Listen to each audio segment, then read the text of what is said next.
Honorable Chair, I beg to move that clause 76 be amended as per the order paper. And Honorable Chair, some of the proposed amendments to this particular clause, there was one proposal by Honorable Caleb Mule, the Member of Parliament for Machakos Town Constituency, and after consultation we agreed the Honorable Chair, just take your seat. Just resume your seat for direction. There's some small direction. Resume your seat. The Honorable Members, there is a proposal for amendment by the Honorable Amisi. I don't know if he's in the House. The Honorable Amisi. The Honorable Amisi. If he's not there, then his amendment is dropped. So we go to Chair. The Honorable Watch.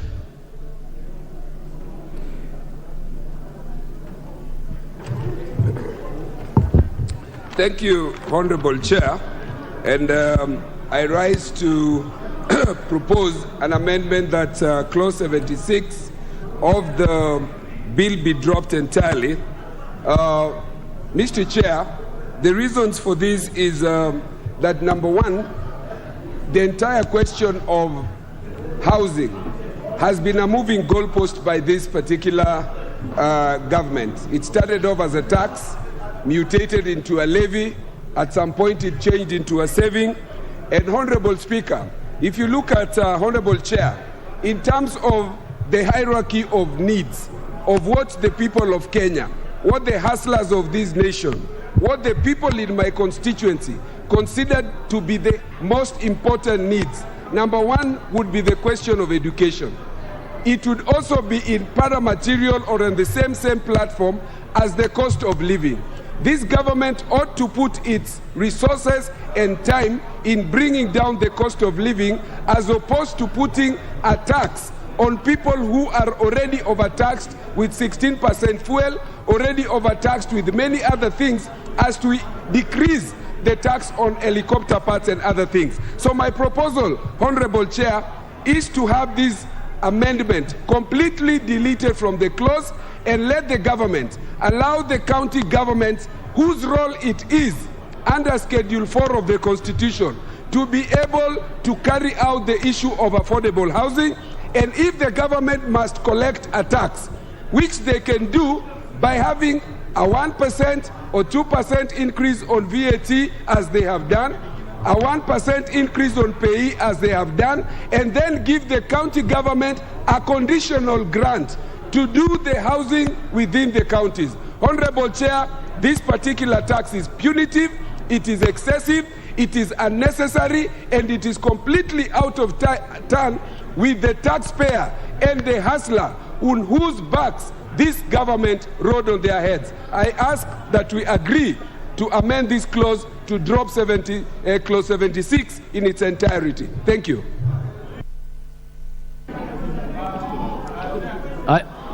I want to propose the... I propose the question that clause 76 be amended as proposed by the Honorable Watch.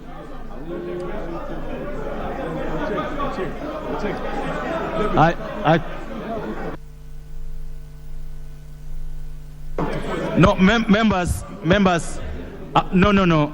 On this one, I will disagree with all of you. This is a very controversial clause. Allow members to bend themselves a bit, please. I wanted to guide the House this way. I want to guide the House on this matter this way: that we have 7 amendments with the same import. Delete. Same import. So we have to decide whether you want to vote on every amendment on its own or all of them together. The effect of this amendments is the same. They all seek to delete. So we need to agree on how we want to proceed on that one, so that the Honorable Tiende. Thank you, Chair. Chair, my humble suggestion is that no matter the argument, if the amendment has the same effect, they be treated together. But my suggestion is consistent with the earlier practice, with the earlier clauses. because the chair himself has proposed amendments, I was suggesting, Chair, that you allow the chair to propose his amendments, then you allow everyone who has proposed deletion and even who has not proposed but want to speak to it before we come to the voting.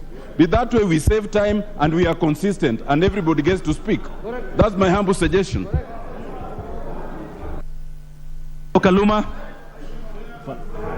I thank you, Chair. Chair, what happens when there are several similar amendments is that whichever of the similar amendments is taken collapses the others. What then happens, Chair, is that because people who are seeking to make those amendments have positions to deliberate on before the House, everybody who had those amendments are allowed to speak to the matter. So I would say if just as myself, so many of us are proposing deletion as Honorable Oluoch, then grant us the opportunity, not moving again because the effect of how we treat Oluoch will be the same, but to make our comments to persuade the House on those similar amendments. Honorable Kaluma, proceed to have the first bite on this matter. I thank you. I thank you, Honorable Chair. Honorable Chair, I support the amendment brought by Honorable Oluoch. I brought a similar amendment also seeking to delete clause 76.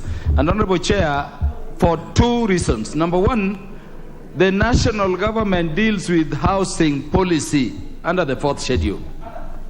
The matter of provision of housing, the matter of provision of housing or housing as a function lies with the county government, so that it is not for the national government, whether we hide it in a finance bill or otherwise, to deal with matter housing. And I'm saying this, that these matters which the court can pick on in future, to stifle all these measures, we clear them out. Even if we passed this, honorable members, the court will pick it and say it is not a function for the national government. But secondly, honorable Chair, I hear it is now moving from the housing levy, which was here, to something called tax.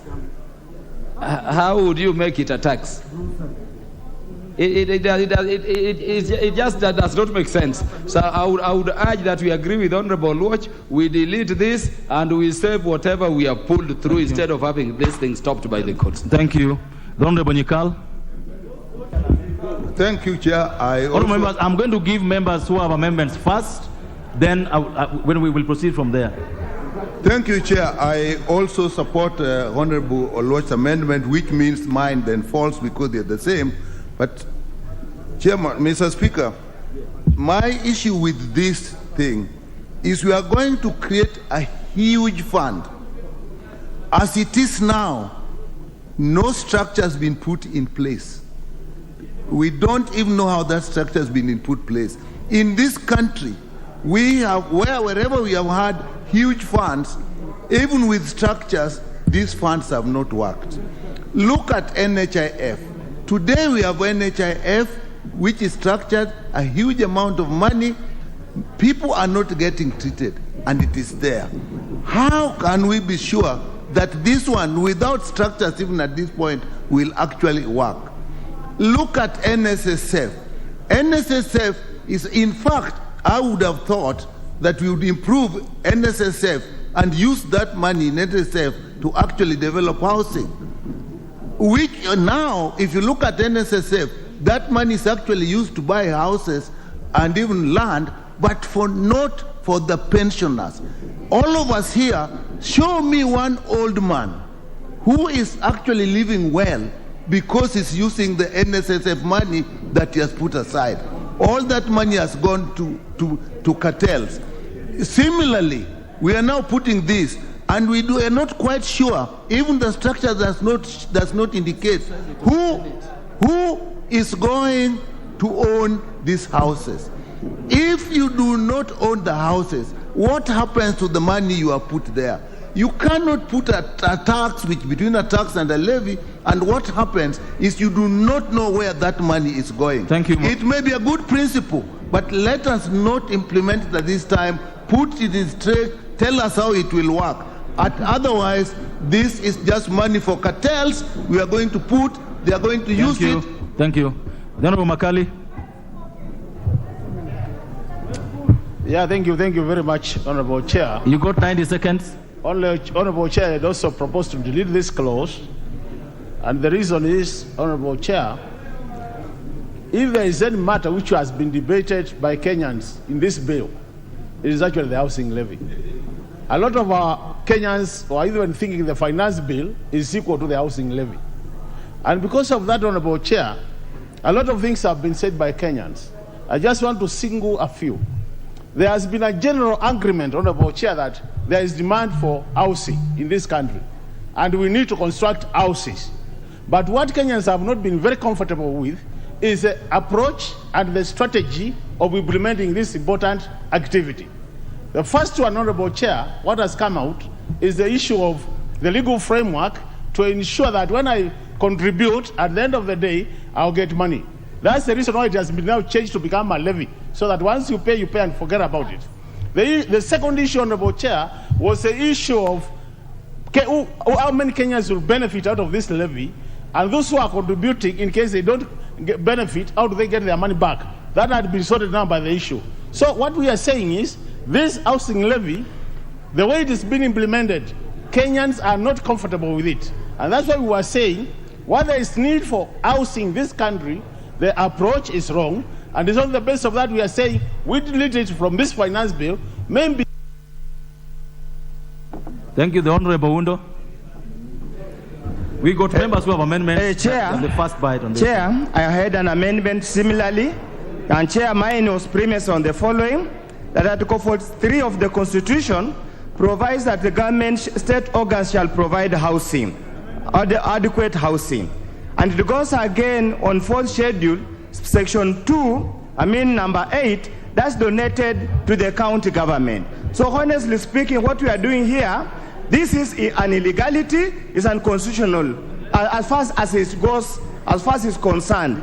Secondly, Honorable Chair, from even a housing economic point of view, even from a policy prescription, this is a wrong approach, Honorable Speaker, that's not going to yield anything. So, Honorable Speaker, I want to urge the committee to drop this for unconstitutionality and purely a flawed way of thinking that you can solve housing in this country by this kind of approach. Thank you. Honorable Speaker, I oppose the amendment. Members, I still have Honorable Mbui and Honorable Basil for amendments before I move to anybody else. The Honorable Mbui. Thank you, Chair. Chair, first let me address the lies that have been told about this program. First lie was that they were saying that the people will be deducted are those that work for government. Members of parliament, MCAs, I don't know, teachers. It is not the truth. The truth is they want to deduct every employee, every hustler working for any company in this country. Second lie, Mr. Speaker, is that they are saying they want to provide employment. Mr. Speaker, not all our children work in the construction industry. Not all our children are masons, plumbers, or electricians, or casual laborers. Some of our children are doctors. How will you provide employment for doctors in this industry? And finally, Mr. Speaker, they must listen. We must listen to the 93% Kenyans who said they do not want this housing program because it reduces our disposable income, because NHIF has gone up, NSSF has gone up, pay-as-you-earn has gone up. How much do you want to hurt Kenyans? Thank you. Let us be fair, and VAT has also gone up. Mr. Speaker, let us agree and get rid of this animal called the housing levy. Thank you. The Honorable Basil. Thank you, Chair. First, the reason why I want this clause to be deleted, if you look in the hierarchy of needs, food comes first before you go to housing. Number two, if you want really to give affordable housing, remove tax on timber, remove tax on steel, remove tax on iron sheets, and the people will build houses the way they want, and also employment will be generated because there will be mushrooming of construction. This particular, when it comes to housing, is devolved. So this discussion should be held in Senate. And since the bill cannot go to the Senate, then the only option we have is to delete it. And that's the key reason we want it deleted and removed from the bill. Thank you, and I submit my amendments. The Honorable Minority Whip. Chair, Chair, I will stand to oppose this clause. Chair, first we have just raised taxes. Just a minute. Don't worry about Junet. What we are now debating is the deletion as proposed by Honorable. I want to support them, yeah. Okay. I want to support the amendments by all the 7 members of deletion. Chair, we have just raised taxes that of salaries to 35%. People who are earning over 800,000. You are telling them to pay 3% again of housing levy. You are telling them to pay 2.5% of NSSF, your NHIF. So in the end, that person is going to pay 40% of his salary to taxes, Mr. Chair. Secondly, Chair, and the majority leader is here. This housing levy reminds me of something. That one time in this house, we passed another levy called Railway Development Levy. When it was brought here, under a finance bill like this one, we were told this is a levy that is going to be very good and we are going to use it to pay back the loans that we have taken from China for the SGR. 3 years later, an amendment was brought here by a majority leader like Honorable Ishungwa. And he said now, we need to open up this fund for any use, for anything. And we told him how. We just passed it here that this levy is for paying the loan of the SGR. How did it end up becoming now a money for everything and everywhere? Chair, we are going through the same route. What goes round comes round. The way things change, the way they're the same. Chair, what is going to happen is this is money that is going to be collected in the name of housing, but it's going to be used for other things. Thank you. Thank you. Honorable Tiende had an issue on this. Thank you. Mr. Chairman, I support the deletion, and I want my colleagues to listen to me, because there's a point that we've made before, and Honorable Kaluma made it. You might think that you are defeating it by numbers. But if you really want the entirety of the finance bill, drop this housing levy. If you want the entirety to fail on this account, stick to it. Because it's clearly unconstitutional. And any lawyer on your side, I am not asking, I am telling you, any lawyer on your side will tell you that if you look at Schedule 4, housing is not a function of national government. You cannot raise a levy or a tax on something that is not your function. It's as simple as that. But that's just general advice. Thank you. Now let me come to the debate. You got 1 minute to wind up. First of all, there is no framework. And without a proper legal framework, this becomes a Ponzi scheme. None of you know now how the Sahasla scheme is being run. That is how this will go. Secondly, there's ultimate confusion in terms of affordable housing and affordable ownership. It uses both interchangeably. It's not the same. Affordable housing is where the house is owned by government and anybody can rent cheaply.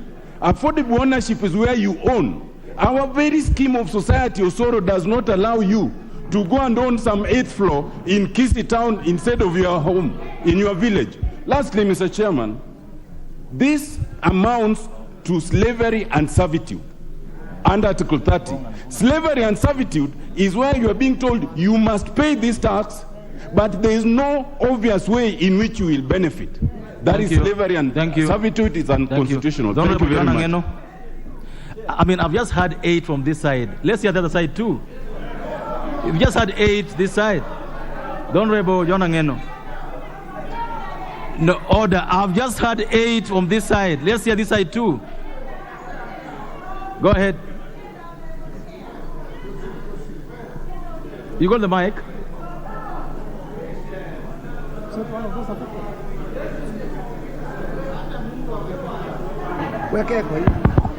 Thank you, Speaker. I think, Mr. Speaker, I just want to assure the House and the nation that this is a very serious project, Mr. Speaker, and we need to support it 100%. Speaker, as to whether this issue is unconstitutional, Mr. Speaker, Article 43 of the Constitution demands from the government to provide housing to the citizens, Mr. Speaker. Shelter, accessible housing, and houses that they can access, even clean toilets and everything, Mr. Speaker. So that one is a constitutional provision. Number two, Speaker, if this housing, when you listen to every member in this House, Mr. Speaker, every member speaks to the fact that there are so many slums in either constituencies they come from, in areas they come from, People talk about informal houses. People talk about slums. People talk about the houses where police live. People talk about the houses where prisoners and prison warders live. Mr. Speaker, the conditions of those particular houses are deplorable. How do we sort out these problems? Speaker, these houses, the affordable houses, this particular part of the bill is speaking to, does not only go to those people who want to rent houses, it also goes to those people who want to own houses. It also goes to those people who work for this government. It also goes to those people who are also business people. Mr. Speaker, how is the implementation of this particular... Thank you. I want you to wind up. How is the implementation? I've heard members talking about the implementation. 1 minute to wind up. There is no law. Speaker, there is what we call the National Housing Development Fund in place. There is also what we call the National Housing Corporation in place. The question of implementation of this particular fund, Mr. Speaker, was actually passed in this House. So, Mr. Speaker, nobody should state or claim that maybe when this money is collected, where does it go? It has a custodial authority where this money will be in the name. Mr. Speaker, we have also ensured that this money is ring-fenced so that in the event, even when the government lacks any other fund, it cannot access this particular fund. Thank you. The Honorable Murugara. Thank you, Mr. Speaker. The Speaker, let nobody say what we are doing is unconstitutional, that the courts are going to annul. I'm sorry, that is an argument. We will also argue for the retention of what we are doing. Number one, shelter is a fundamental right. And the government is obligated to provide shelter. When you talk about let's start. As far as the Constitution is concerned, housing policy is under the national government. And you look at your Constitution. The housing policy is under the national government. What the county government has is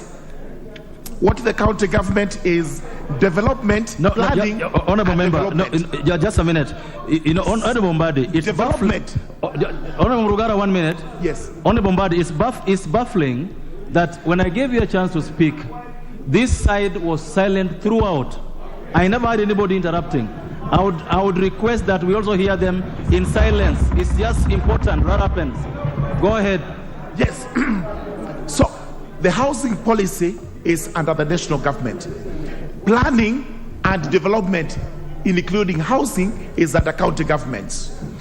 Housing policy includes how the government is going to plan to provide houses.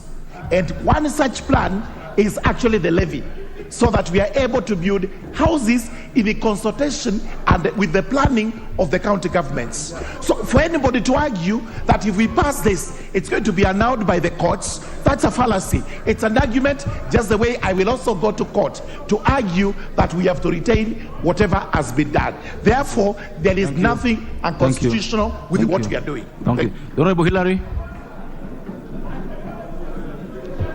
Thank you so much, Mr. Speaker. I want to support the housing levy as moved by the finance chair. And Mr. Chair, and to oppose the amendments that have been raised by members over there. And Mr. Speaker, I want to begin by begging the members on the other side. 80% of Kenyans living in slums and informal settlements come from their constituencies. Mr. Chair, 20% of the others are only shared by the rest of us. There is no time, Chair. The Honorable Minority Leader, what's out of order? Minority Whip, what's out of order? Mr. Chair. What is out of order? Chair. Honorable Chair. Is it in order for Honorable Member from Kipkelio to insinuate that 80% of Kenyans who live in slums are from Azimio and are from our constituency? Yes. From where the Chair,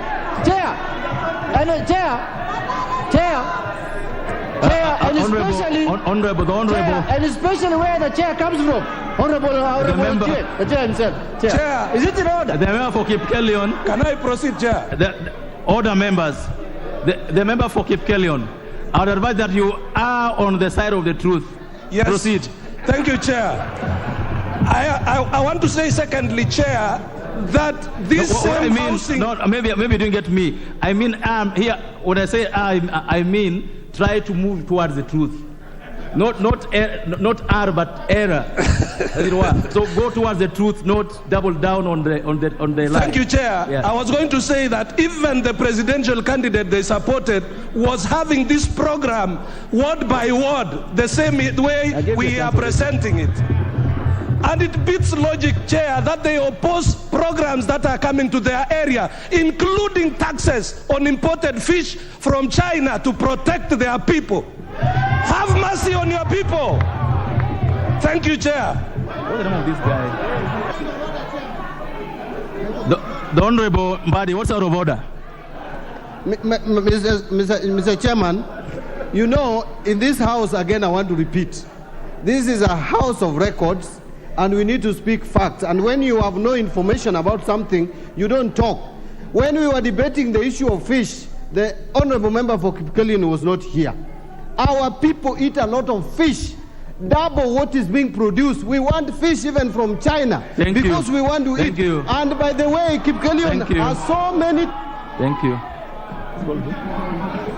Honorable Mengich, go ahead. Thank you, Mr. Speaker.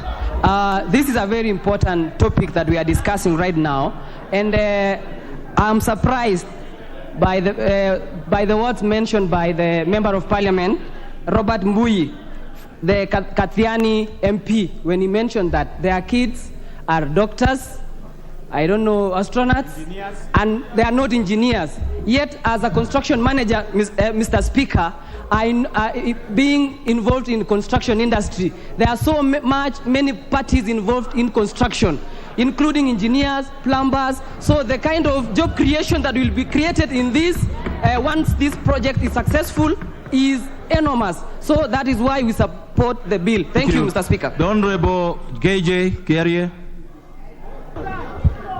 Thank you very much, Mr. Speaker.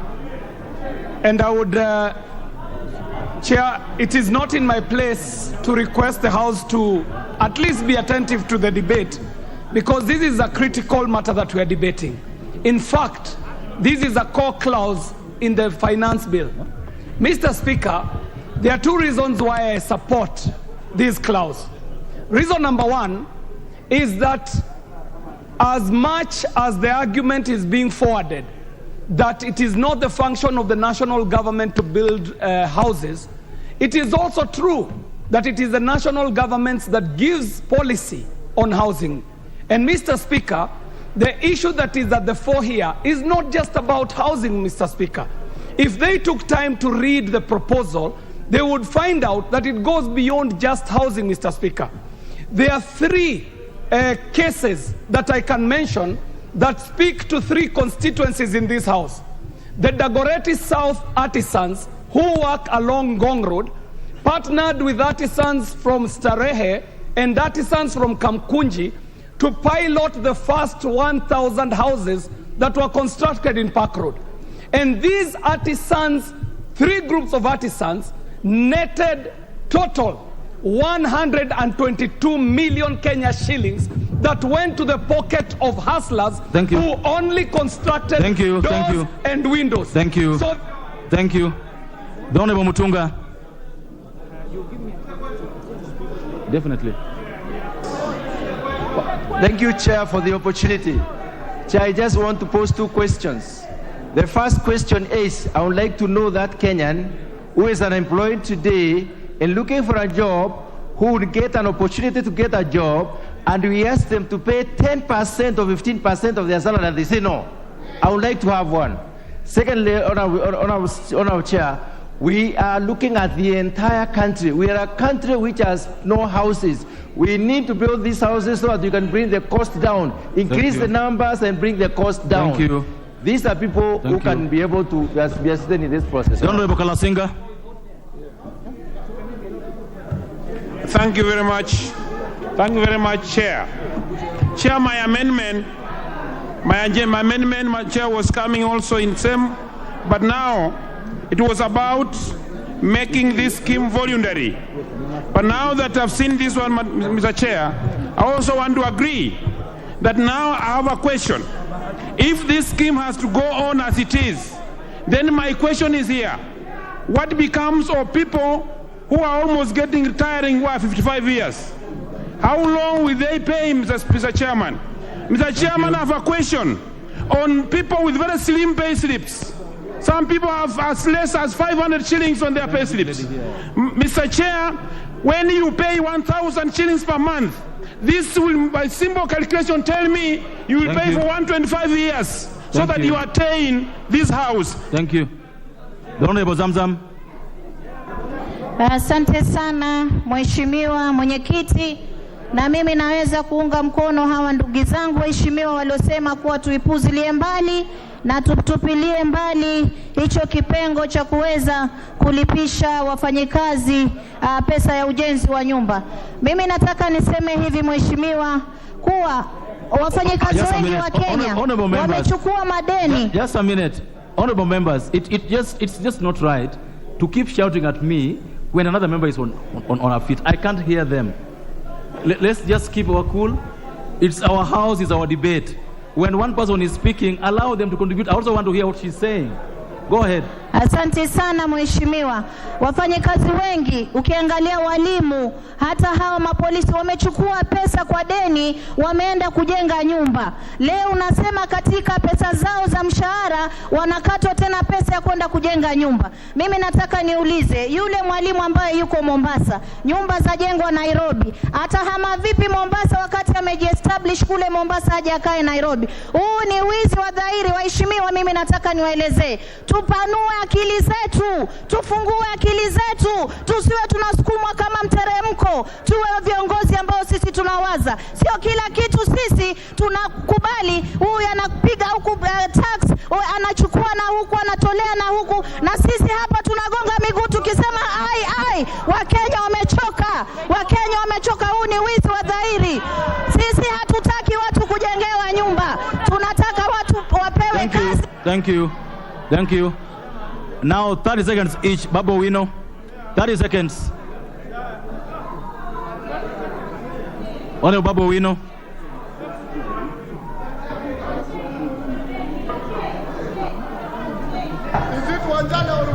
Use that one next to you. Songa hivi basi. Toka tu kidogo.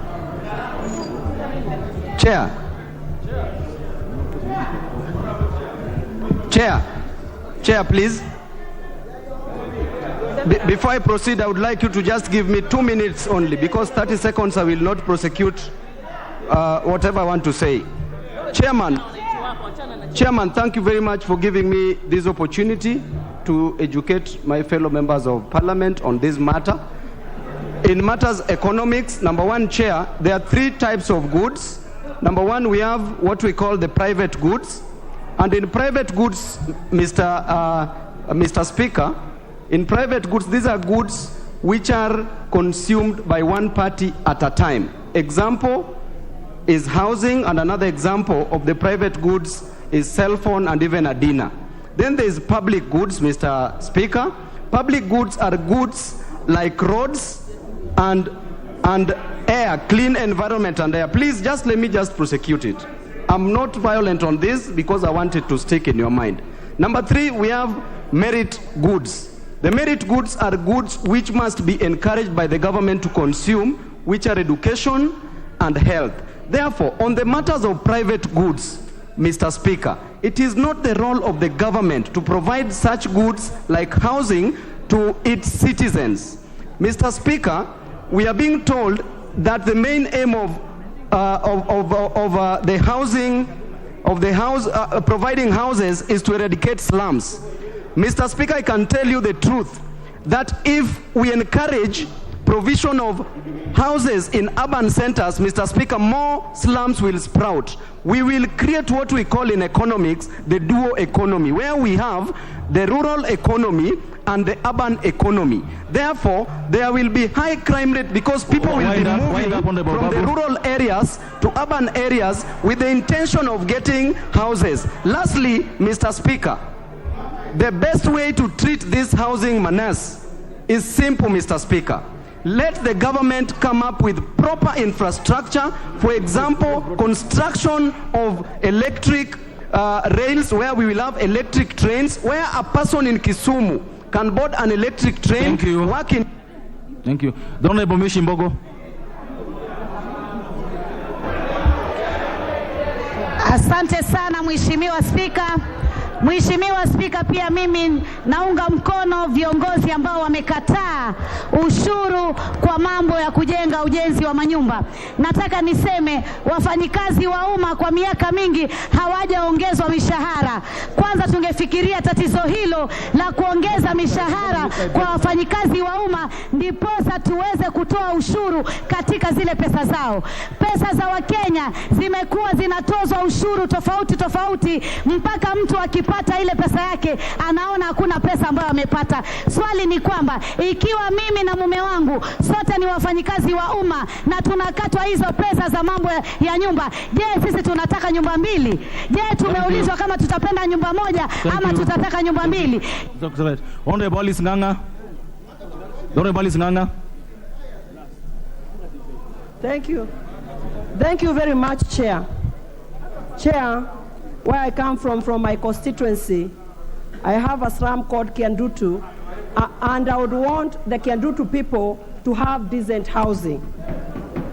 Chair, once you give those people, we used to be told the three basic needs is food, clothes, and shelter.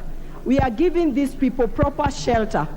And Chair, I know the other side, they don't want us to give these slum people decent shelter, so that when the campaign period comes, they want these people all the time to keep on clapping for them when they are poor and they're in a poor state.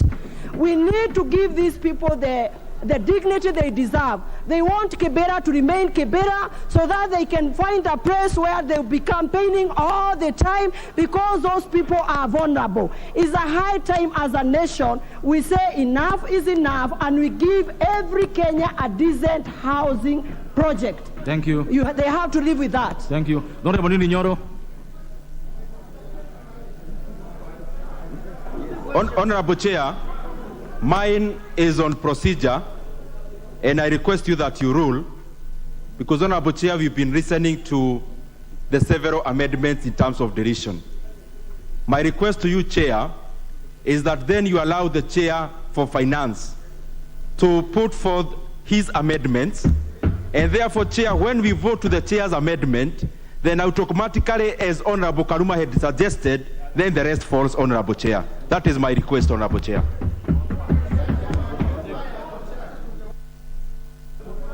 The honorable members, the order.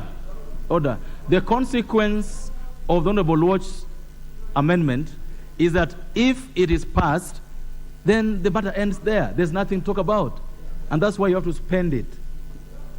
I want that to be understood very well, and I want us to be procedural. That order, members, order. We had 8 amendments with the same effect, deleting, and we have allowed members to ventilate on this matter. I'm going to give the last 2 to the leaders, both sides, leaders, not members anymore, leaders, and then we proceed to division. The Honorable Njoki Irene.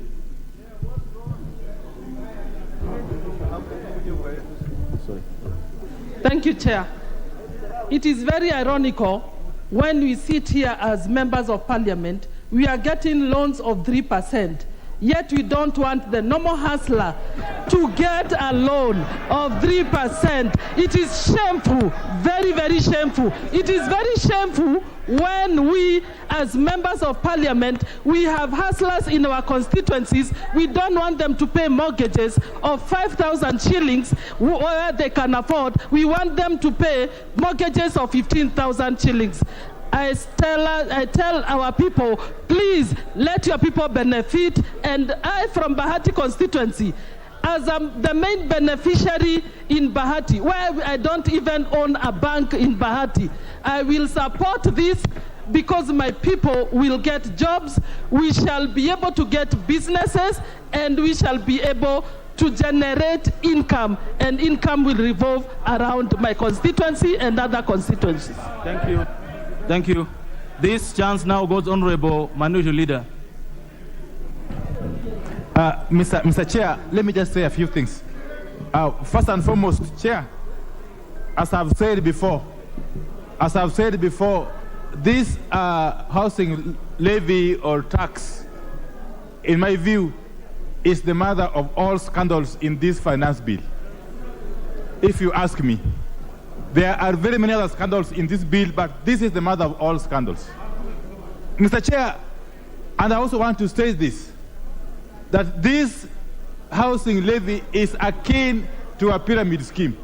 Because as we speak, without the infrastructure, without the mechanisms, without the framework for administering it, we are basically throwing good money after bad money. Mr. Speaker, Mr. Chair, let me say this. I am sure the average age of members of parliament in this house is about 40 years or so. Let me ask you, say 50. Let me ask you, for the time you have lived on this earth, in your village, who have you ever heard that has died because of lack of house or shelter? Who has died in your village for lack of a house? I can tell you, the majority of the people who have died in the villages have died because of hunger, lack of food. I can tell you, who did this survey or research to come up with this need for houses for Kenyans? Who asked you for houses? Who asked you? Why are you addressing a problem that is not there? Why can't you deal with the problem which is there, which is lack of food, Mr. Chairman? Why? Why are you insisting? Why are you insisting on providing a house to somebody who is starving? Mr. Chair, it is unbelievable that we want to tax Kenyans. In fact, this animal has continued to mutate. It was initially a fund, it became a saving, it became a circle, it became a fine, it went and became a penalty, now it is a tax. Mr. Speaker, Mr. Chair, this animal, this mongrel called housing... Thank you. Add in 1 minute, I agree. Mr. Speaker, thank you very, very much for that indulgence. Yes. And therefore, really, if we want to save Kenyans, let us not indulge in this kind of scandalous adventure. We cannot afford to get into this kind of scandalous adventure when Kenyans are dying of hunger. Deal with the immediate problem, which is to address the issue of lack of food. Thank you. Thank you. The Honorable Majority Leader. Honorable Speaker, I want to agree with the Leader of Minority. We need to deal with the scandalous adventure of millions of Kenyans living in slums. We need to deal with the scandalous adventure of millions of Kenyans going without food. And he has asked us very pertinent questions. Why are we worrying about shelter and not food? We are worrying about shelter and food at the same time. The reason why we have no food, why we are food insecure in this country today, is because millions of acres of land in Kiambu County, in Nakuru, in Karachuonyo constituency, in Narok, all over the country, where people are farming, we have disintegrated all that land to build slums in this country today. That is why we are food insecure today, Honorable Speaker. Honorable Speaker, I will beg for your protection as I protected the Leader of Minority from members of the Kenya Kwanza coalition. Honorable Speaker, we are being told by the Minority Whip that, like the railway development levy, this housing levy, probably speculating that it may be opened up at some time in the near future to other uses.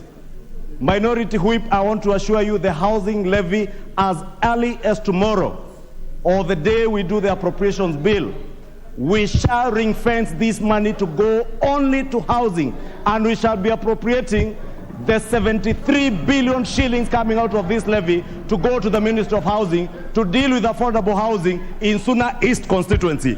amongst the 100 constituencies. Honorable Speaker, ask the Honorable Junet to hold on. The Honorable Senior Counsel Tienda Omolo. And you know, the Honorable Senior Counsel speaks good English, as much as he never went to Alliance. But he went to a good school. And in his good English, he may convince the world to believe that he's the only one who can read this Constitution. But this Constitution, Honorable Speaker, the heart and soul of this Constitution is... Honorable Speaker, can you protect me? Honorable Speaker, you know, Senior Counsel is a good lawyer. Order, Honorable Junet, order. The majority will be heard in silence. I will stone you, Junet. The Honorable Junet, resume your seat. No. Proceed. Thank you, Honorable Speaker, for the protection. I know Honorable Junet is averse to the truth when the truth is being laid bare. I was speaking to my good brother, Senior Counsel Tienda Omolo. The heart and soul of this Constitution that you wrote is the Bill of Rights in Chapter 4. In this Bill of Rights, other than the Schedule 4 that you are talking to on the functions of county governments and the functions of the national government, under Article 43 of the Constitution, the right of every Kenyan to accessible, adequate housing and to reasonable standards of sanitation, not in slums. Reasonable standards is a right enshrined under the Bill of Rights. The Bill of Rights is the soul of our Constitution. If there is anything to protect in this Constitution, Honorable Speaker, is the Bill of Rights. And in pursuit Honorable, proceed to wind up. Honorable Speaker, just order, members. Order, members. Honorable members. Honorable members. Order. Members, you know, I've seen those who want to speak. We have time because once, allow me, I've noticed Honorable Wanjala, I've noticed everyone else want to speak on this. Once we finish this matter, there will be another amendment which will speak to. Allow him to finish. We proceed with this process. Honorable Majority Leader, please proceed to wind up. Honorable Speaker, thank you for your protection. Honorable Speaker, if you can protect me... Allow him to wind up. Allow him to wind up. Allow him to wind up. Proceed, please. Honorable Speaker, I beg that you add me the 2 minutes that have been wasted with the shouting on points of order, frivolous ones. But I was saying this, Honorable Speaker. The Honorable Watch, resume your seat and allow the Majority Leader to finish his contribution. Then I will be able to see what to do about it. Thank you. Thank you, Honorable Speaker. Honorable Speaker was saying the heart and soul of our Constitution is the Bill of Rights. Fittest to argue that since housing under Schedule 4 of our Constitution is a function of the county governments, that it is unconstitutional. The Bill of Rights is the heart and soul of this Constitution. Just like, Honorable Speaker, if we appropriate national government resources or resources raised by government through taxation to healthcare, that is outrightly a devolved function, we also can appropriate resources to housing, just like we appropriate resources to deal with healthcare, that is a devolved function, Honorable Speaker. Honorable Speaker, I also heard my good friend Otiende Amolo tell my majority whip that in his village in Kisii, he cannot live on the 8th floor. He must build a shanty in his village. I want to say, Honorable Speaker, the future is urban. And with urbanization, that is how we shall grow our economy. With urbanization and building of these houses, Honorable Speaker, we have said it numerous times that this is beyond housing. It is about millions of our youth who are languishing in poverty, who are languishing without jobs in our slums. Millions of youth in Kathiani constituency, lawyers, engineers, who will access jobs, architects who will access jobs. It is not just about the menial jobs. It is about lawyers. Thank you. 30 seconds. 30 seconds. 30 seconds, wind up. 50 seconds to finish that point. Proceed. And I was mentioning Kathiani for deliberately, because the Honorable Mbui told us that housing will not create architectural jobs. It will not create jobs for doctors. It will not create for engineers, for lawyers. Honorable Mbui, I want to tell you, all those jobs will be created by housing through urbanization. Even doctors, when people live together, will be able to amalgamate land and secure food security for the people of Ukambani, who for many years have had to depend on relief food. Thank you. Thank you. No, members, allow me to guide this way. We are doing very well, members. Allow me to guide this way. Just like I've allowed order, just like I've allowed members to debate on the Honorable Watch's amendment, I will have a chance to give a couple of you again on the chair's amendments so that we make progress. Those who went to Alliance or those who went to Butler Boys like me will have a chance to say something on this bill. So I would then therefore propose that we are now going to, after this. So, honorable members, I therefore proceed to put the question.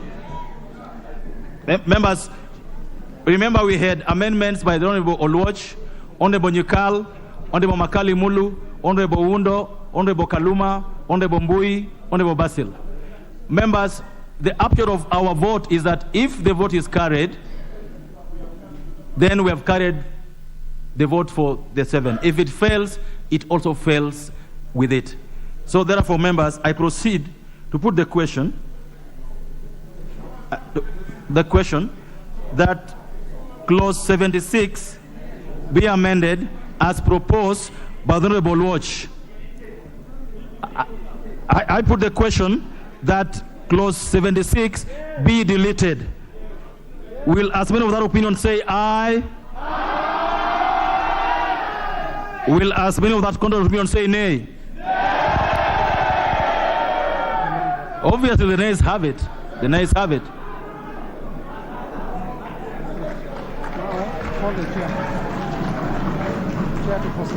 Last breath. Thank you. Order, members. Order. Order. Order. Now, this is now the time for the chair to move his amendment. Thank you, Honorable Chair. I beg to move. Please protect me from the noise from behind. I can't hear myself. Honorable Chair, I beg to move that clause 76 be amended as per the order paper. And Honorable Chair, I'll beg to move a further amendment to that clause 76.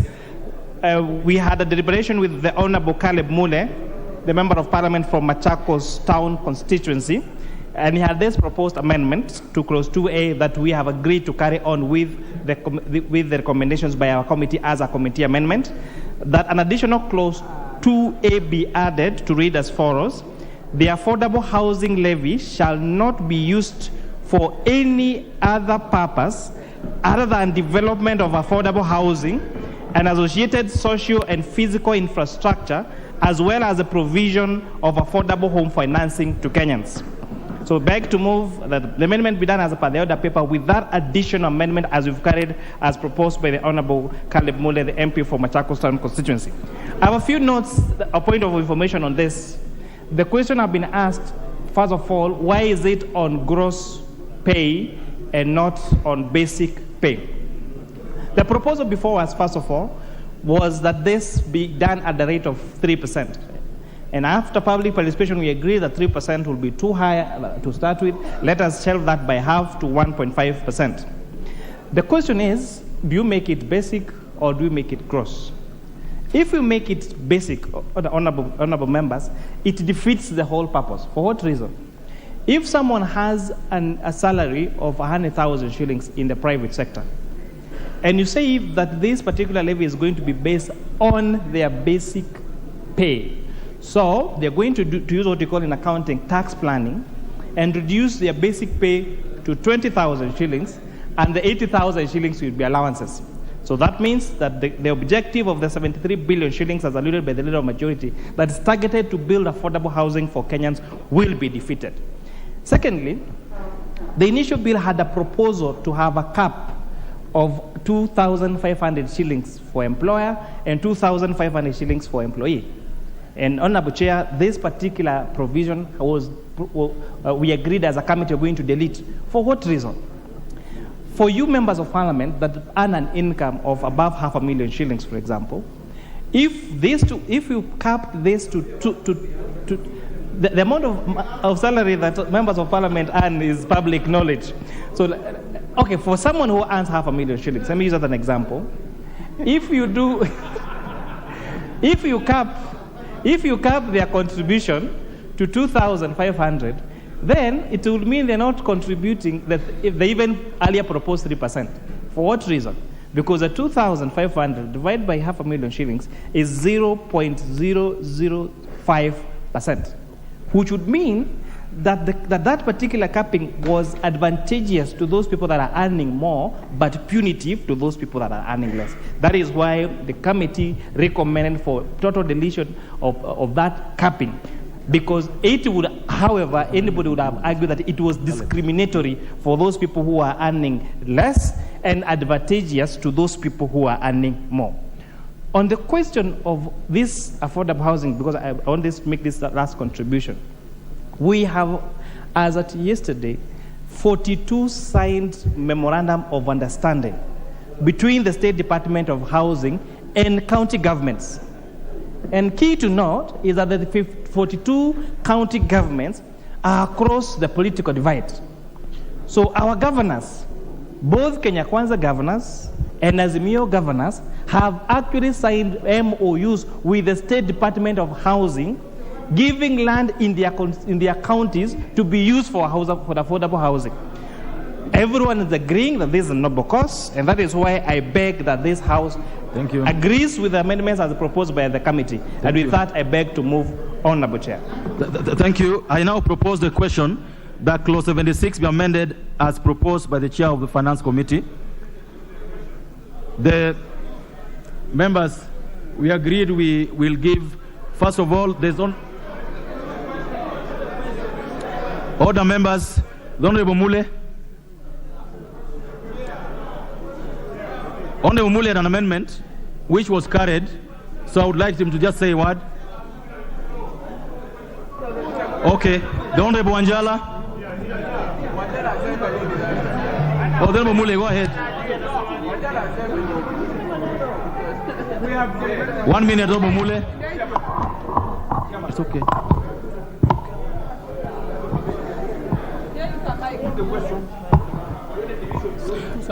As we get Honorable Mule, let's get Honorable Wanjala. 1 minute.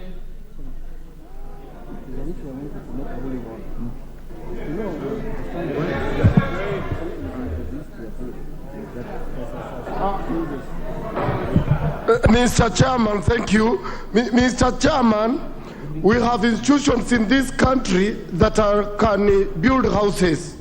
And Mr. Chairman, these houses have not been started to be constructed by Kenya Kwanza government. The former Prime Minister Raila Odinga and the former President Mwai Kibaki started construction of affordable houses, and they never taxed anybody. Mr. Chairman, Uhuru has been building houses. He has never taxed anybody. And we have specific housing institutions.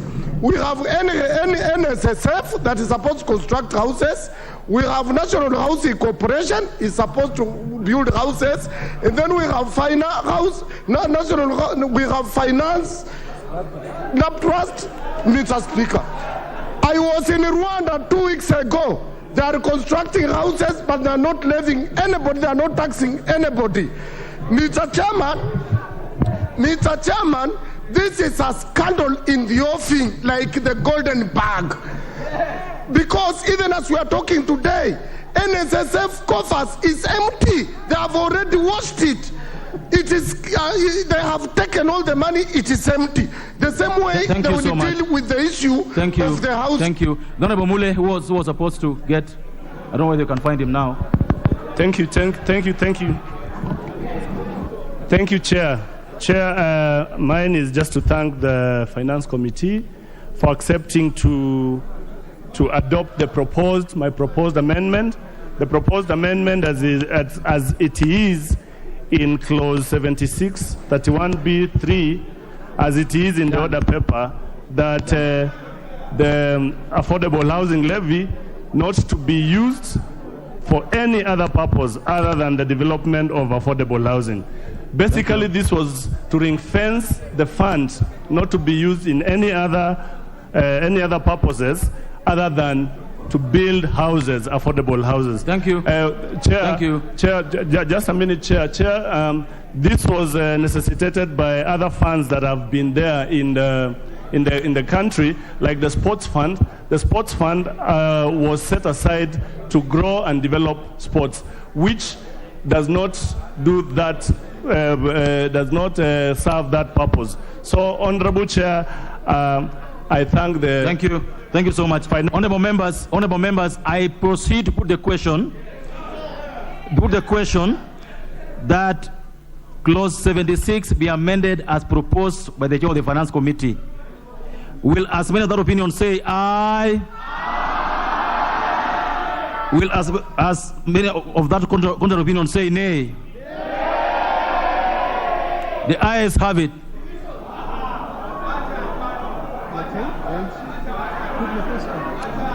I now proceed to put the question. That clause 76 as amended be part of the bill. Will as many of that opinion say aye? Will as many of the contrary opinion say nay? The ayes have it.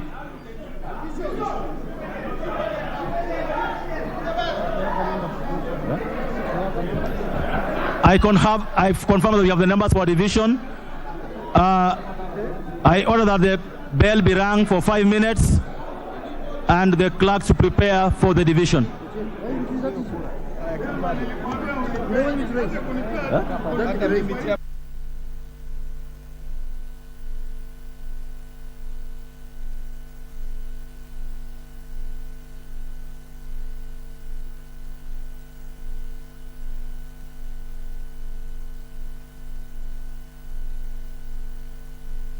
A very good evening to you and welcome to the Parliamentary Broadcast Unit in collaboration with KBC, where the National Assembly is currently on a 5-minute break, where the bell for division has rung for 5 minutes and political leaders from across the political divide are currently on a break to marshal numbers ahead of the voting.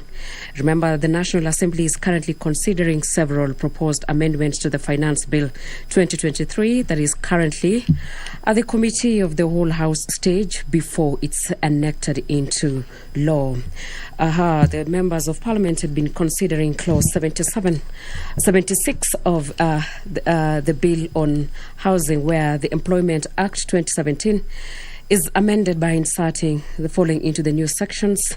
That is, notwithstanding the provision of Section 3(2)(a), B, C, and D of the Act, each employee and all employers shall pay a monthly levy to be known as the Affordable House Levy. That says that the purpose of the Affordable House Levy shall be to provide for the funds for the development of affordable housing and associated social and physical infrastructure, as well as the provision of affordable home financing to Kenyans.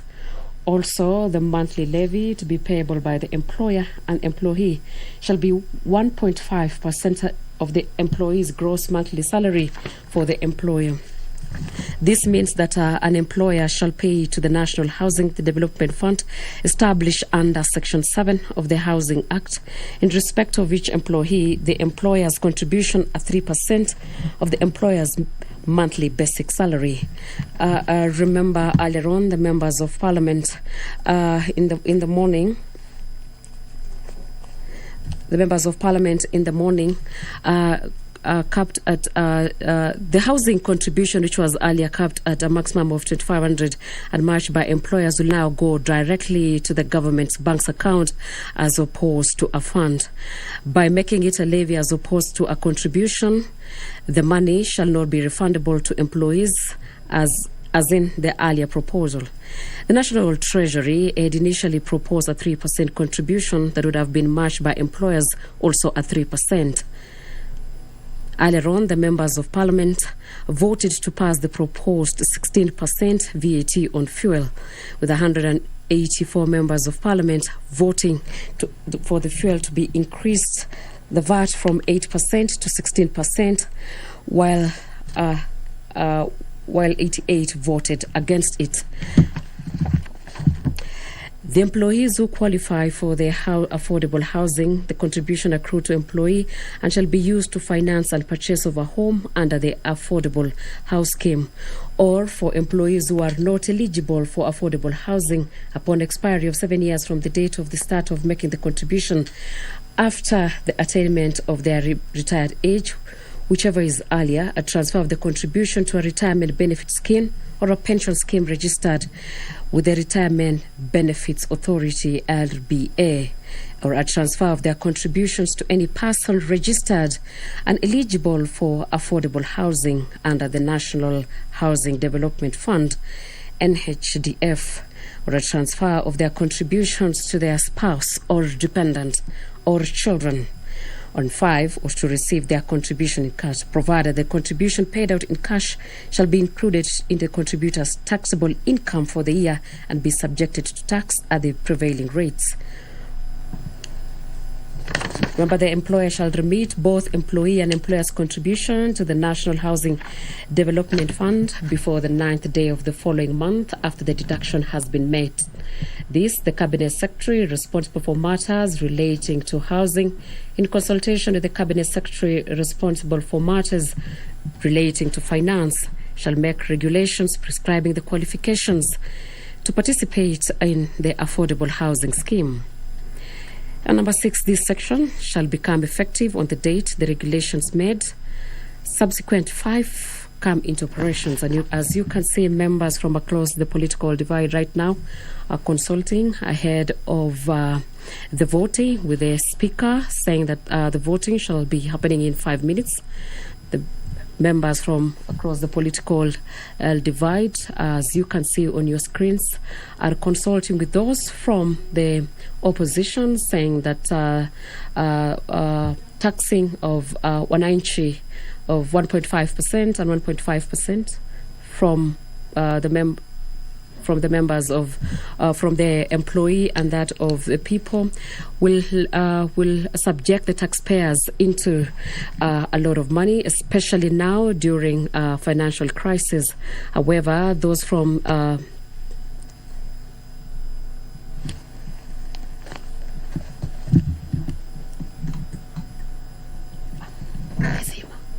Okay, resume your seat. Members, resume your seats. Members, resume your seats. I now order that the bar be drawn. Order, members, resume your seats.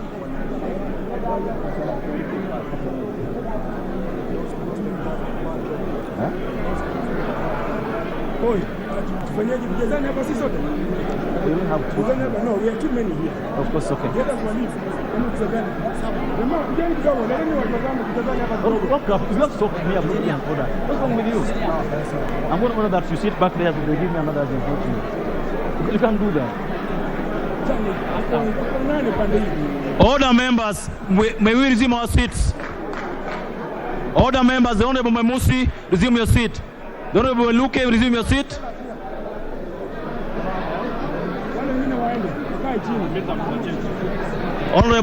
The Honorable Ben Suda, resume your seat. Order, members.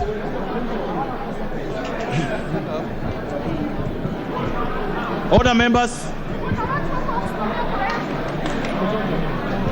Order, members.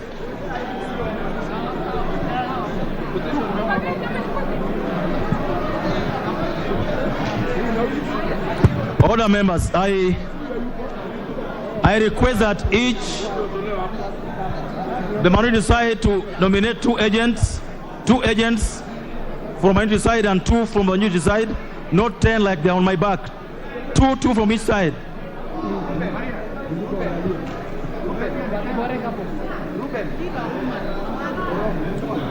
Members, resume your seats. Honorable DK, Honorable Ruto, resume your seats.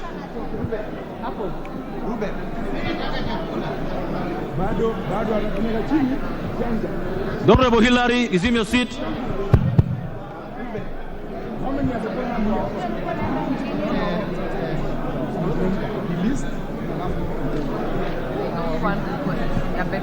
Honorable Maua, resume your seat.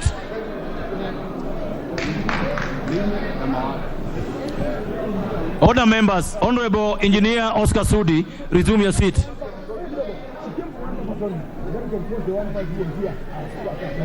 Honorable Dipo Kwame, resume your seat. Honorable Dipo Kwame, are you standing or sitting? Resume your seat.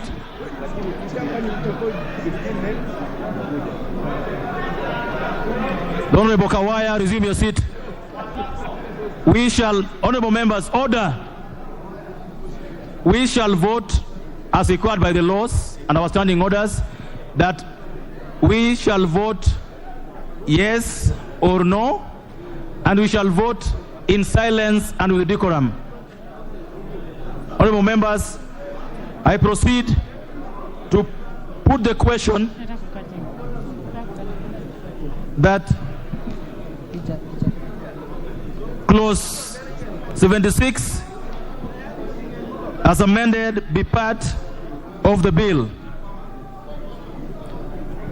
Go ahead. Chepkonga Kiprono, Langat Benjamin, Kitani Marian, Atandi Samuel, Owino John Walter,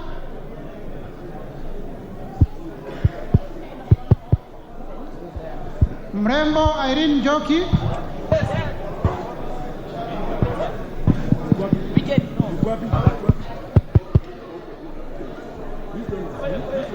Churie Abdi Omar,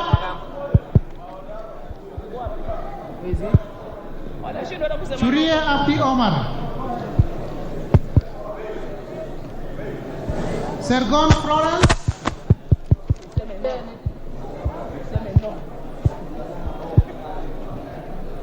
Kandie Joshua,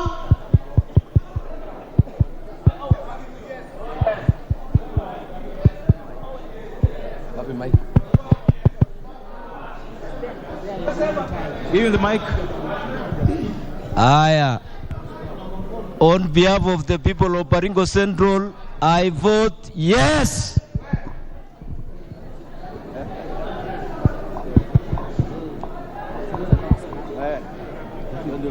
Kipkoros Joseph Makilap,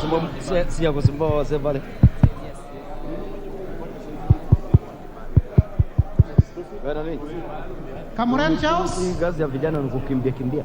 Sio kusumbua wase pale. Koech Nelson,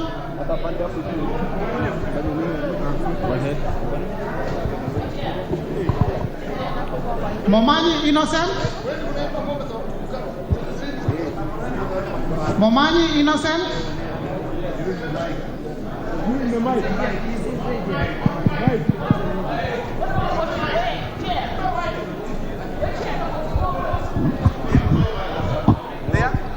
I vote yes. Barongo Norfason,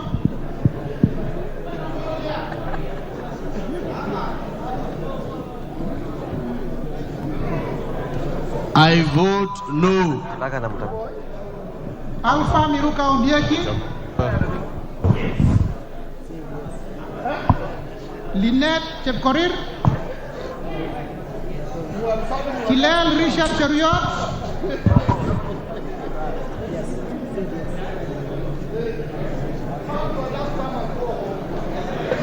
Yegon Richard, Members, be loud enough. Be loud enough. Members, be loud enough so I can hear you. Mwamacha Onchoke, Where are you? Ogola Gideon Ochanda, No. Yes. Ogola Gideon Ochanda. Osero Patrick Kibagendi.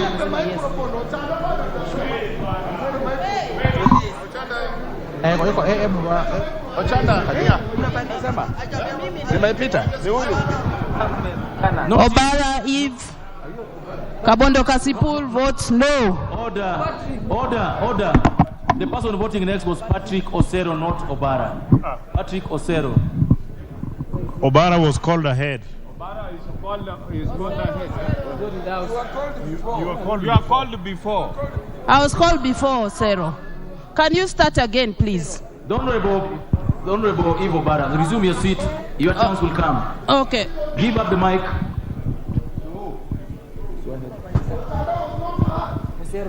Osero Patrick Kibagendi. Wanjala Raphael.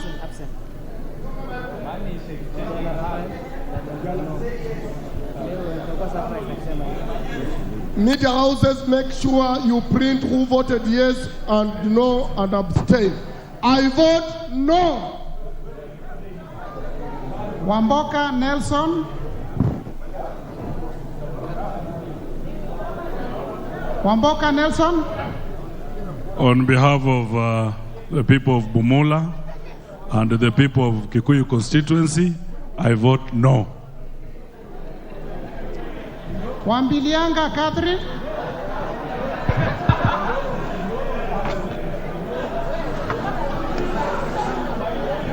Wambilianga Catherine.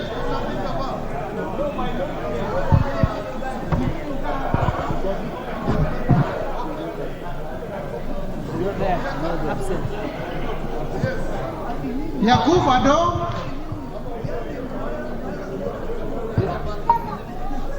Yakub Ado. Komingoi Kibet Kirui. Komingoi Kibet Kirui.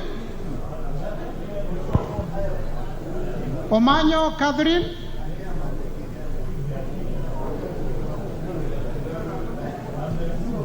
Mwale Nicholas Tindi.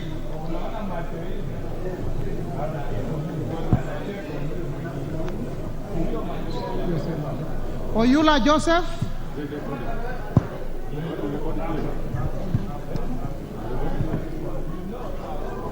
Mwiridania Rindikiri.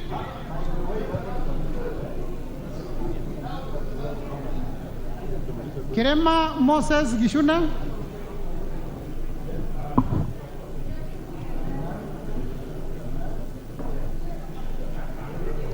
Chimbwa Omar Mwinyi.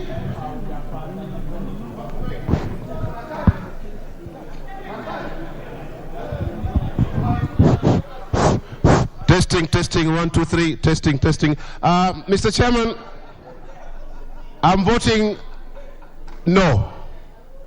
Madam Chair, I'm voting no. Thank you. And no speeches, kindly. Let us just say yes or no so that we can proceed faster. Koech Victor Kipngetich. Baraza Patrick Simiu.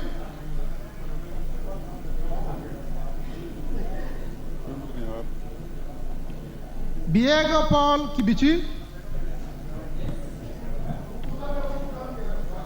Ntwiga Patrick Munene.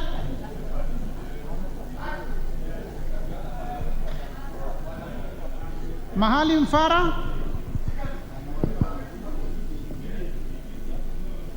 Elachi Beatrice.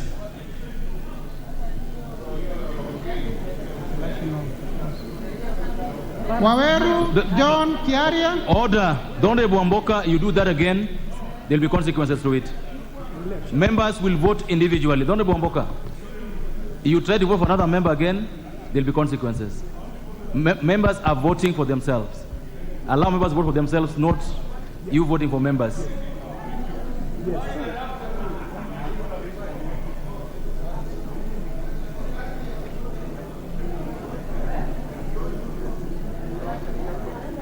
Waweru John Kiaria. Sirma Musa.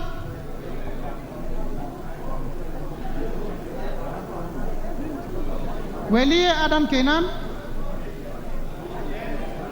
Caroline Geptong Elechei,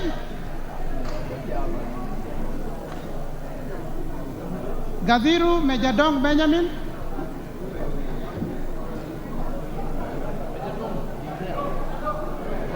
Mejadong,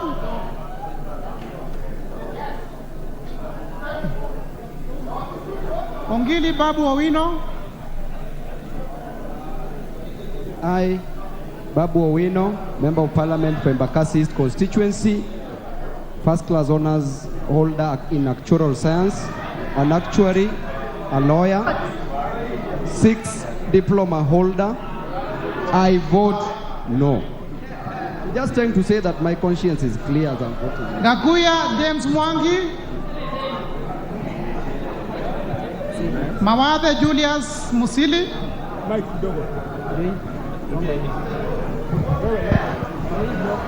What from here? From here, bro. That's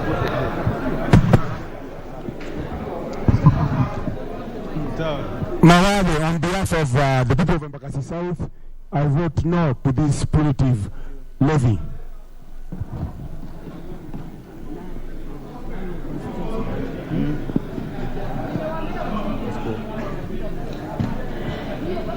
Proceed. Mwenje Mark Samuel Muridi, I vote no. Thank you. Double N Pamela Njoki, Lelmengit Jose Kipto, I vote yes. Omboko Milemba, Omboko Milemba, He's not there.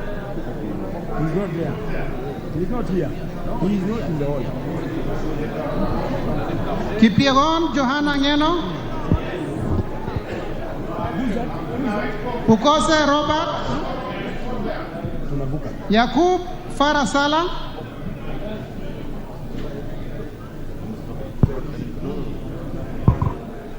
Oundo Wilberforce Ojiambo, On behalf of suffering workers in this country, I vote no. Members, if any member anymore now makes a speech, we will not use the mic going forward. It's either yes or no. Proceed. Yakub Farasala, Yes. No, before is a yes, bro. Before is a yes, bro. Yes, thank you. 51 to Iribae Said Buya, Chair, there's a need to pay attention to 51. Who? Say, Tungule Sharo Kenneth, Is he back? confirm again, come on, you put Tungule Charo Kenneth, Zia Amina Udgong, Where?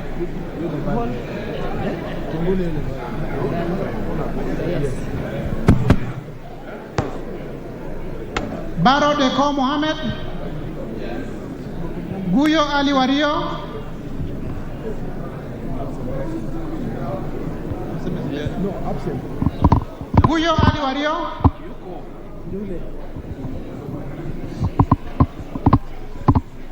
Muriu Wakili Edward,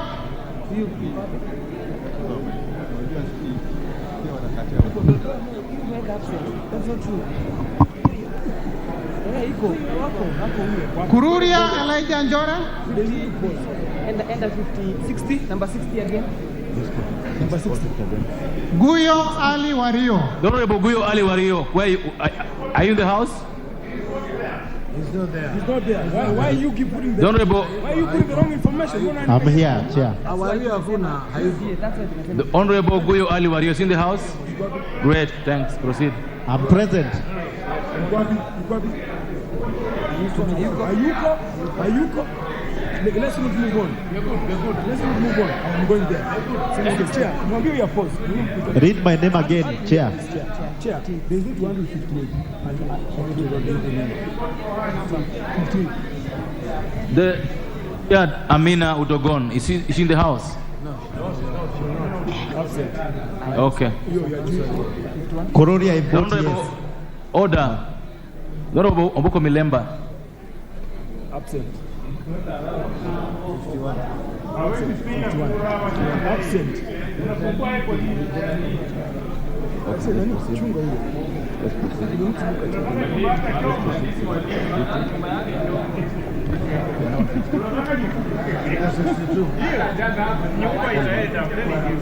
Sixty-one fast. 61 rudia tusikie. Okay. Kururia Elijah Njore. I vote yes. Who's Kururia? Over there. Who's Kururia? Over there. Okay. Kagombe Gabriel Gaduka.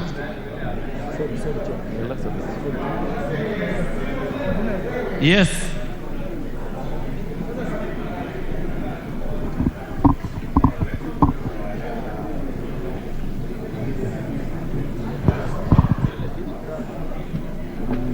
Odhiambo Elisha Ochieng.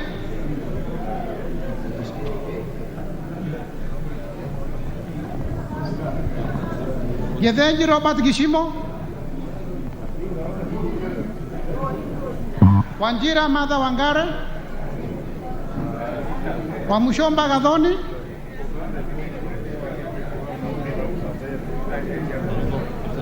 Gimose Charles Gumini. Yes. Osogo Bensuda Joyce Atieno.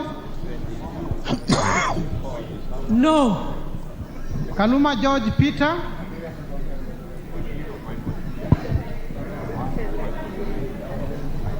No, because this provision is unconstitutional, I say no.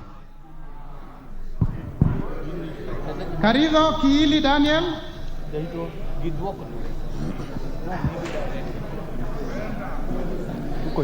Karido Kiili Daniel. Manaiba Julius Taitumu. Mwirigi John Paul. Abdi Ali. I vote yes. Shinali Bernard Masika.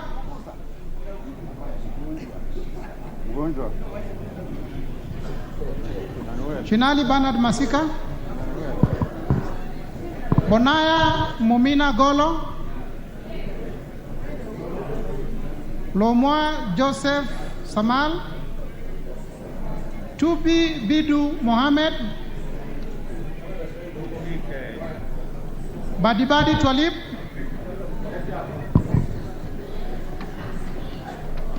Badibadi Talib. Badibadi Twalib, I vote no on behalf of the people of Jomvu. Ndongo George Koimburi.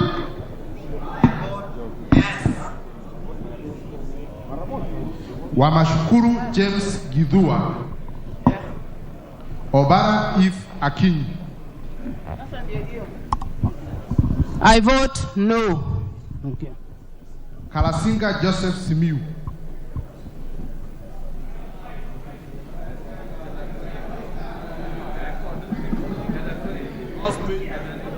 For the sake of people Kabuchai. No. Titus Lote. Titus Lote. Kimilu Joshua Kivinda. I vote no.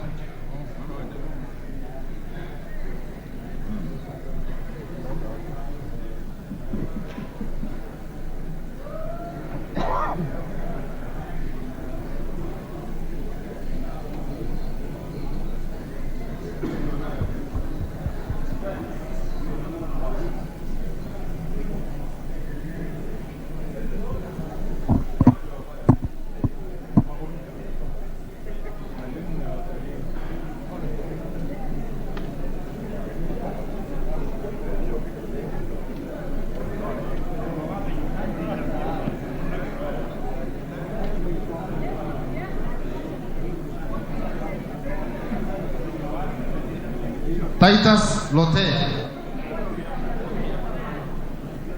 Kimilu Joshua Kivinda,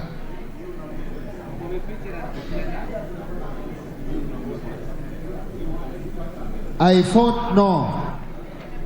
Sankaire Lea,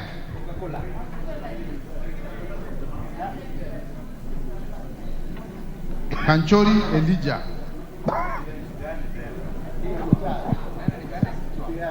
Hamisi Kakuta,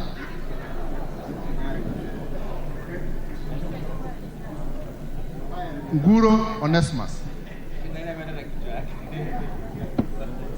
Sakimpa Parashina, Risa Sunkuya,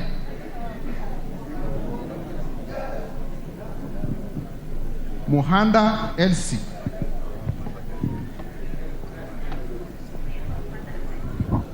On behalf of the people of Kakamega, I vote no. Katana Paul,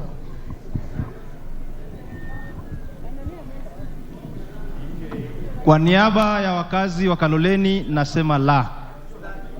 Hassan Abdi Yusuf,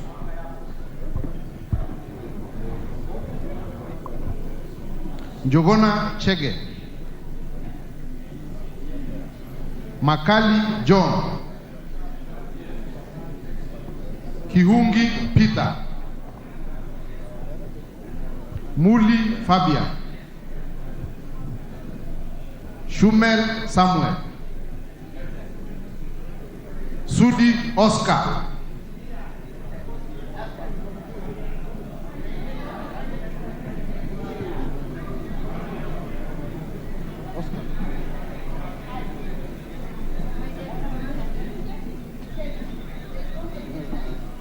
Okweme Andrew,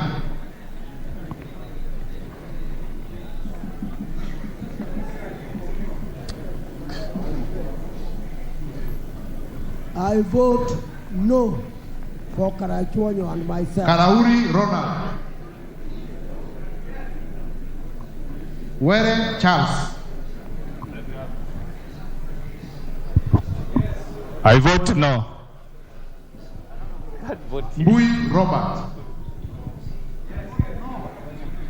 Corinne Adams,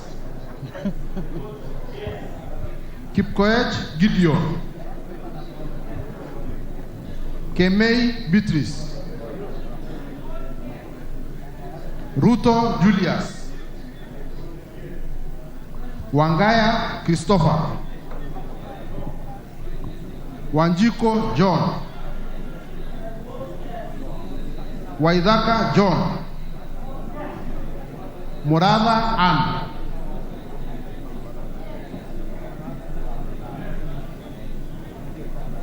Orero Peter, Mbalu Jessica,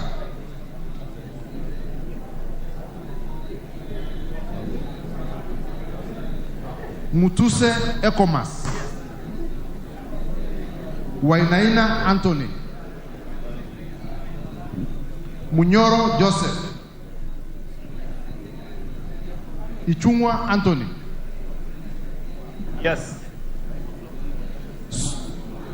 Nyoro Samson, Julius Sunkuli,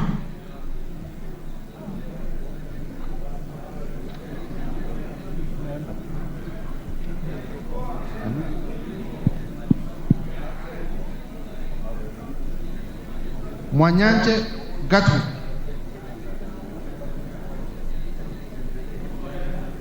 Chair, serikali ijengee nyumba polisi, wazee kule Isiolo na Marsabit. I, Gatut Beyu Manyanje, I vote no to house levy. Sema yako, tunga sentence yako, tunga yako. Order, that's enough.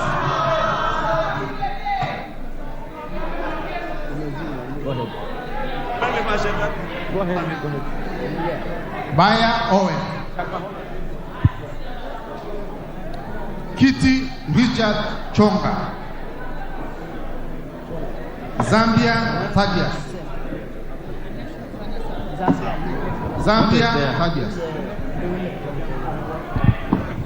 Testing. No. Mutua Didmas.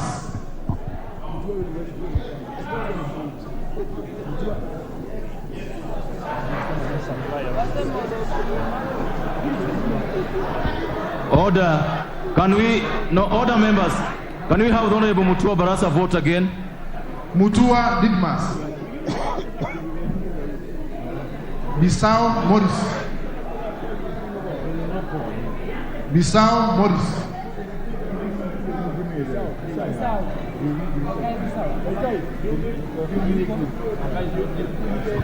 Rai Samuel Gonzi.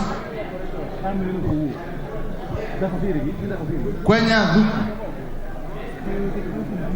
Muhia Wanjiko. Cherorot Joseph. Kosgei Hilary. Maina Jane. Gitari Joseph.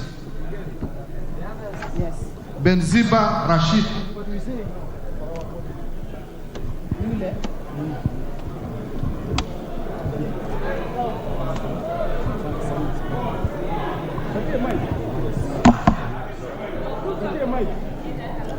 Just vote. Aburi Donya. Proceed. Busia Ruth Adiambo. Just vote from where you are.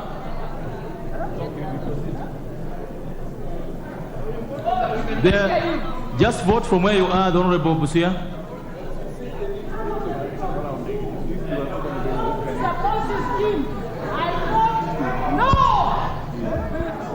Oron Joshua.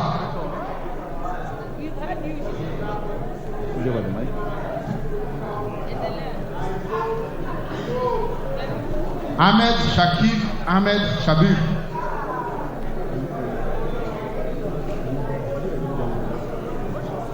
Buyu Rosa. Kasalu Irene. Just vote. Mulu Makali.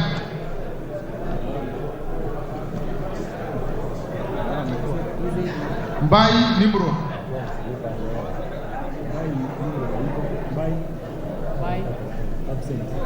Boni David.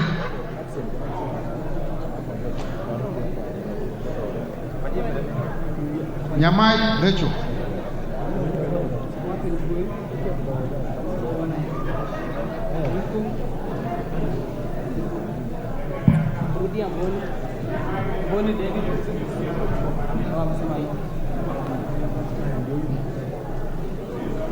Nyenze Edu.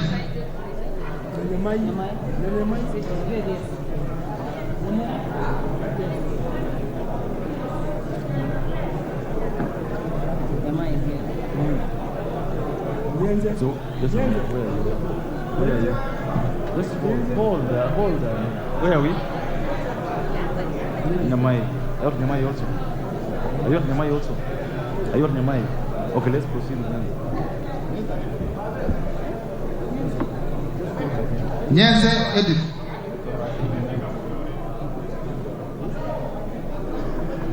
Mokaya Nyakundi. Kibageni Anthony. Isairo Clive.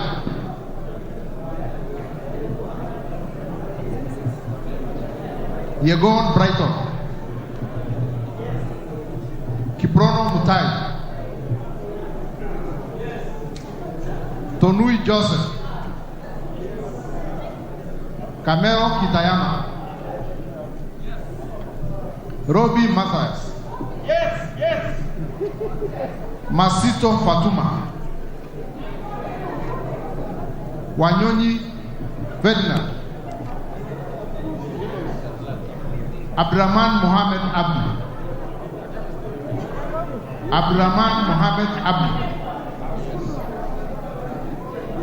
Mohammed Abdikadir Hussein. Kagiri Jane, Kiunjuri Festus, Korere Sara, Karani Stephen,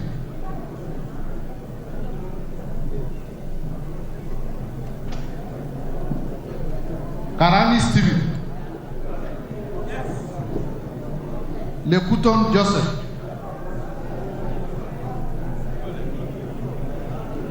Marubu Monica, Obo Rueda, Mairuri Mudama,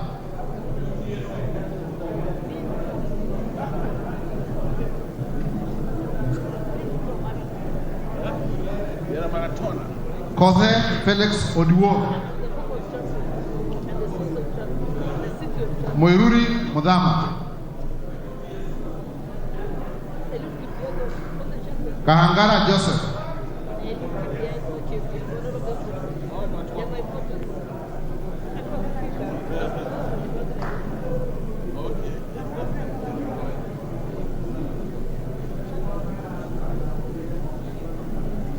Boko Michi,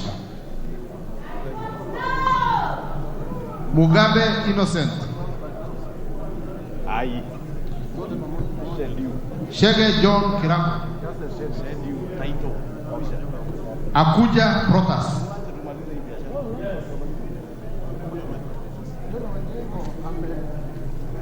Oyugi Maungu, Nabi Nabwera,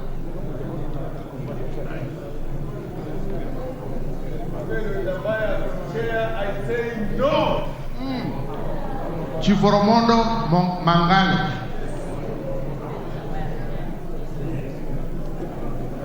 Mukwana Titus, Mbiuki Kareke, Kamene Joyce,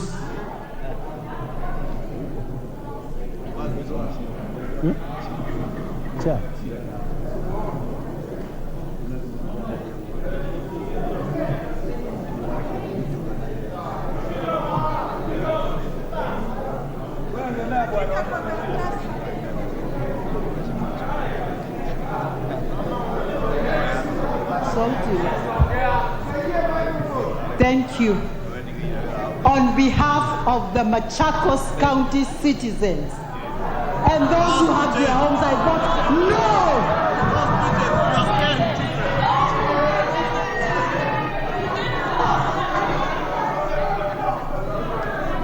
Mule Kale,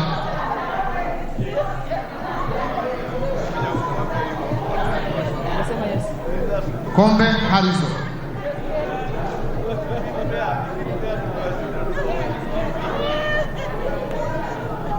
Omwera Aladwa, Kiamba Susana,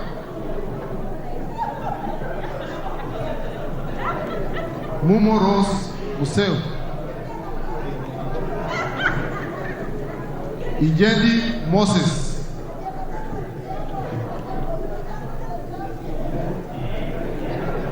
Nyazi Amina,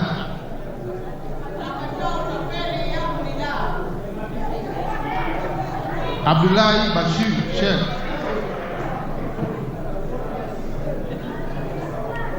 Sheikh Umulkhair Kasim, Abdurrahman Hussein Wetan Mohammed, Haro Abdul, Yusuf Aga,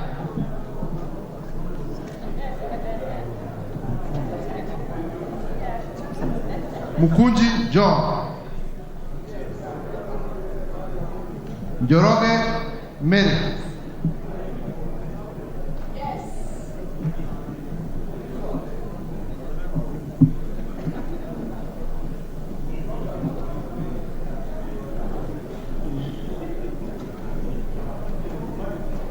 Bowen Kangogo, I vote yes. Torochich Timothy, I vote yes.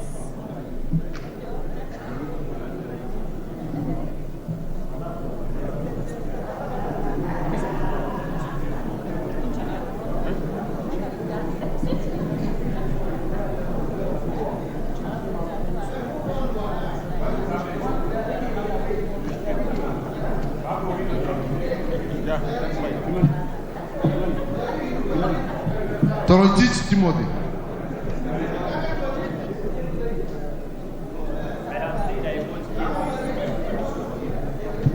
Naomi Jilo.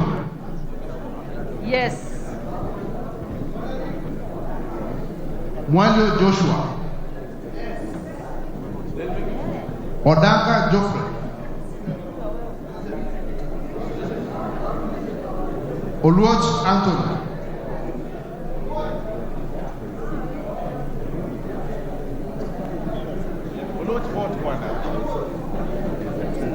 Honorable, just vote from there. We can hear you. Just vote. Just vote from where you are with your. Just vote.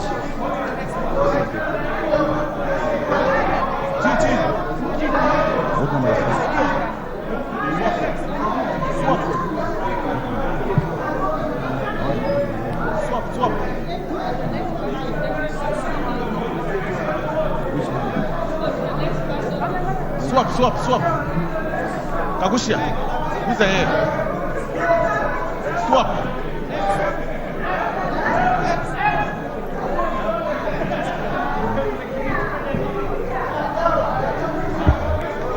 I, Anthony Tom Oluoch, vote no! Gishuki Edu. Order. Behind, excuse me, the Honorable Pukose, the Honorable Murio, the Honorable Wakili.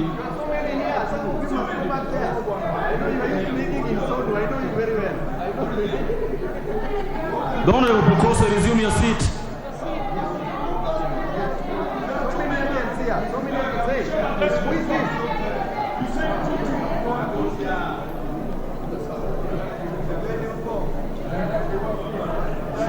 Are we now having 2-2? Okay, proceed. Michuki again. Kahungi Eric.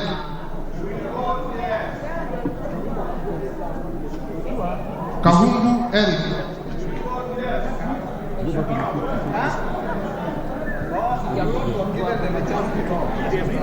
Gishuki Edwin. Tandasa Kasi. Nabulido Peter. Mule Steven.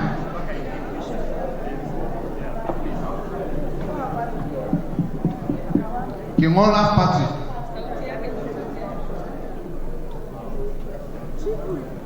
Geoffrey Roko.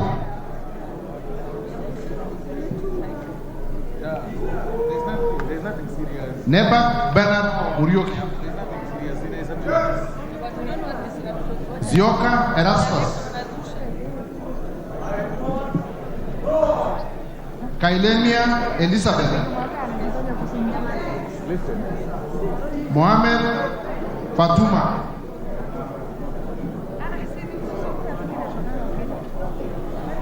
Kipngor Ruben Kiborek. I vote yes. Baldo Phyllis.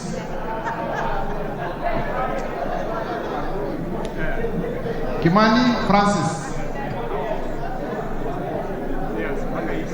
Chimba Samson.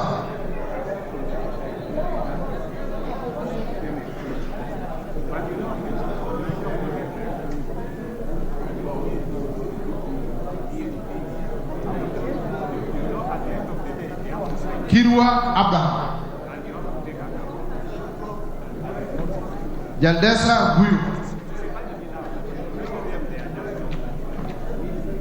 Bader Salim Faisal. Chesebe Fred. Oyo James. Goyo James. Gichohi Kagushia. Salasia Peter.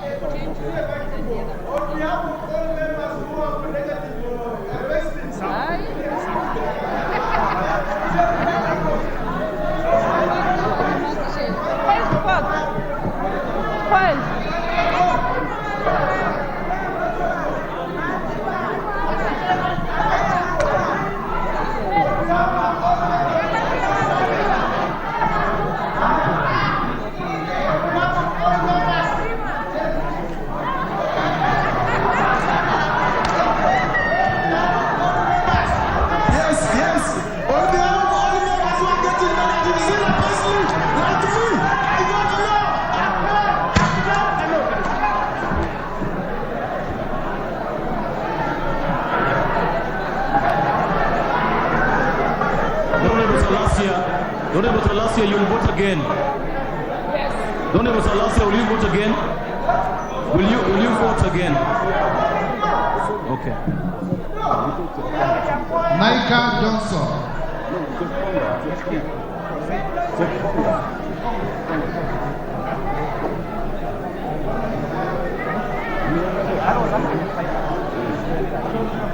Maina Betts.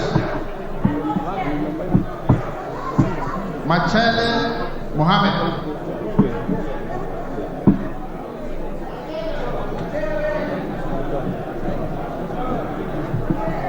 Musau Vincent Musyoka.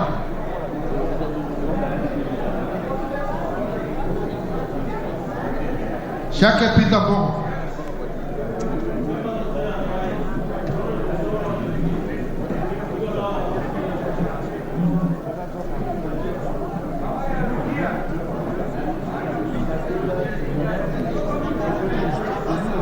Order, members. The members to my right, would you all resume your seats?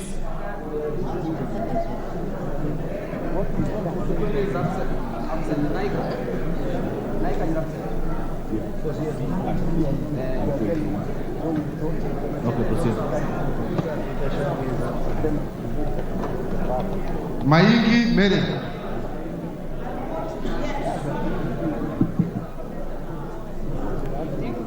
Honorable DK, you will resume your seat. Mulyugi Gideon.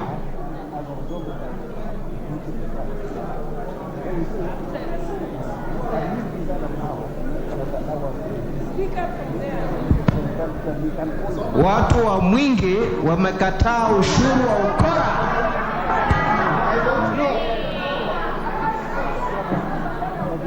Zengu Paul Musimi.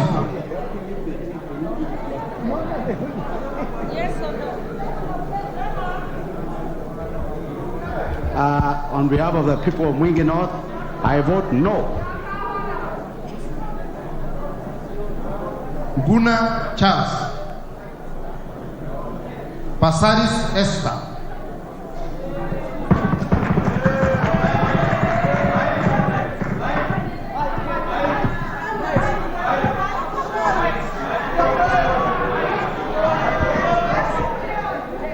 Thank you, Chair. I have a dream of a Kenya where the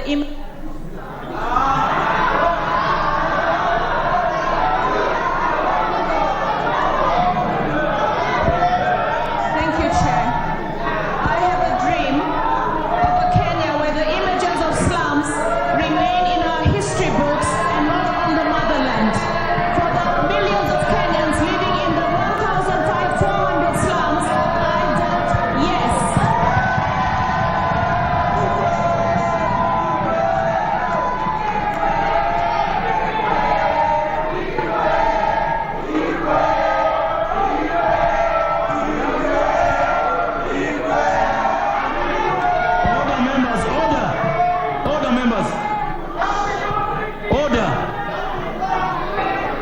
Proceed.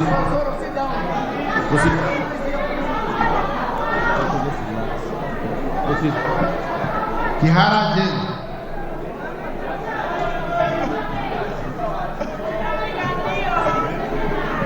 Shelule Lisa.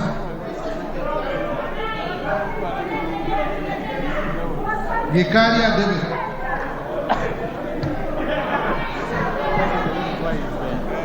Arama Samuel. Honorable Mishimboko. Honorable Mishimboko, you can't be voting so many times. Gikaria, will you take your vote again? Honorable Gikaria, will you take your vote again? Okay.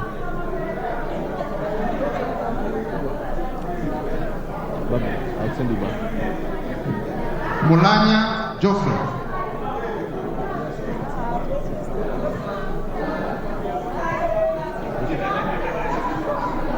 Munge Cynthia.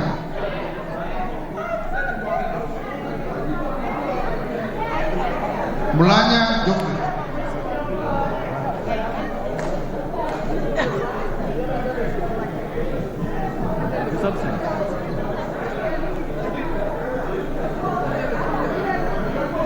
Munge Cynthia. Kitur Bernard. Tonkei Rebecca. Just vote. I vote yes. Aramat Lemanke.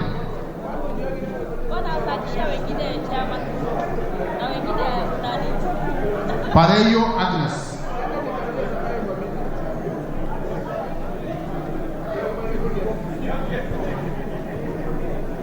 Kitilai Olentutu. Tongo Gabriel. Wangwe Emmanuel.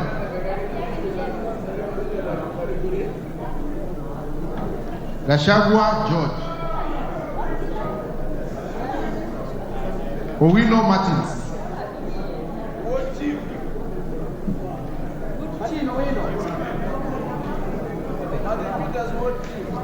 GK George Mashari. Shepkon Charity. Guyo Wario. Abdul Rahim. Nyamoko Josh. Owor Joshua.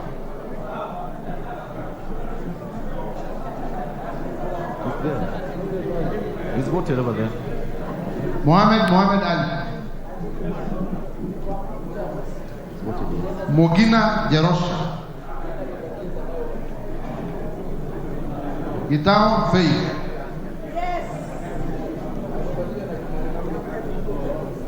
Odoyo Okelo.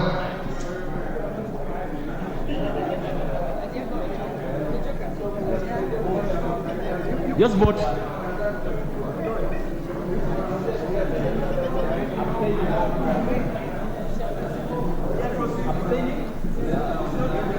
What we just vote? What number is it? But these guys.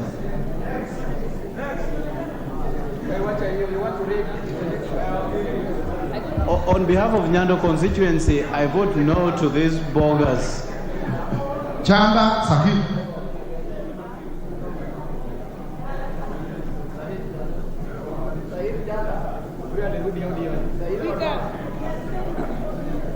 Manduku Daniel. Odege Paul.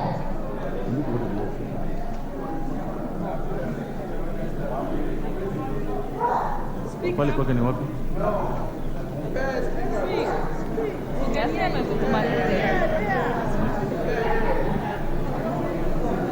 On behalf of overtaxed workers in this country, I vote no. Washira Raha. Madenge Duncan.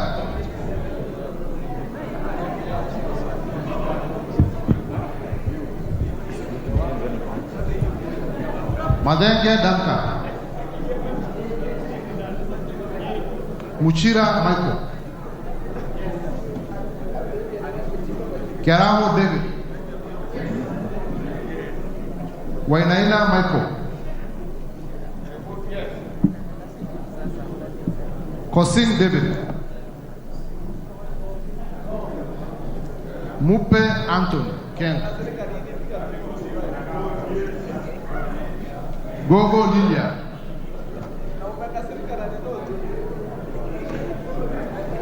Amolo Paul.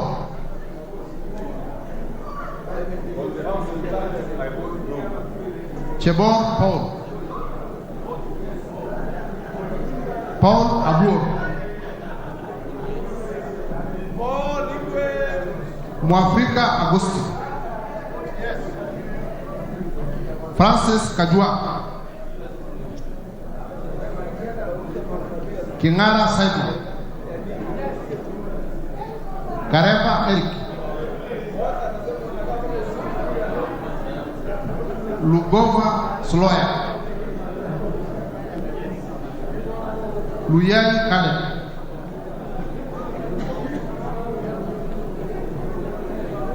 Raso Dido.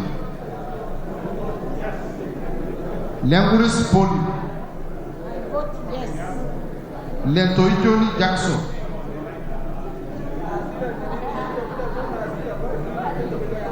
Letipla Dominic, Lesuda Josephine,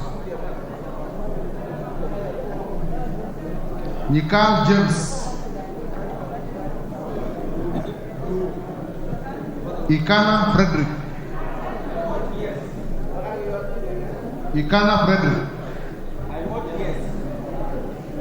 Oduor Christine,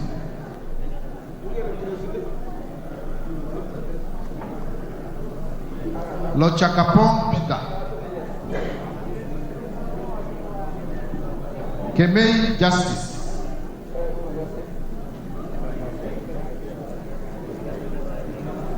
Koi John Waluki,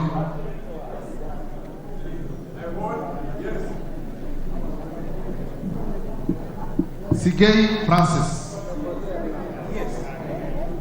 Ivinji Shadrach Mwit,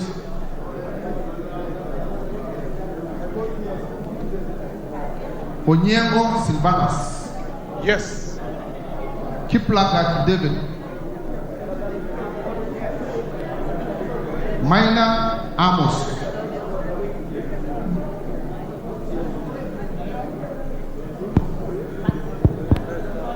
I believe we can construct houses without necessarily taxing the people.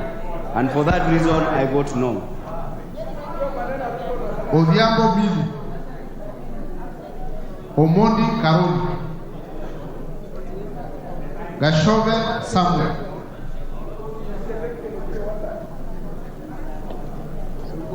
Mohammed Junet, Masara Peter, Mizigi Lydia, Abdullahi Amina Dika,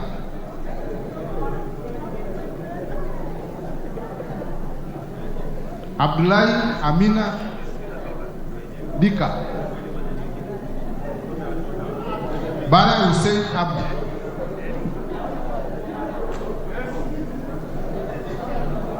Buire John Okana,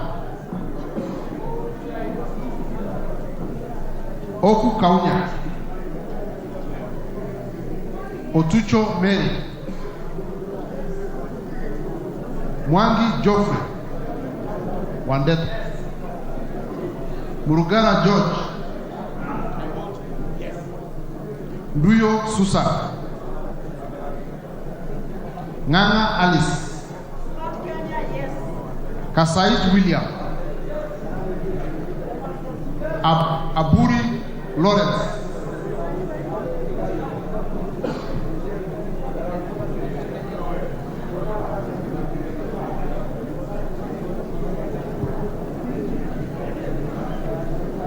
Mutunga John,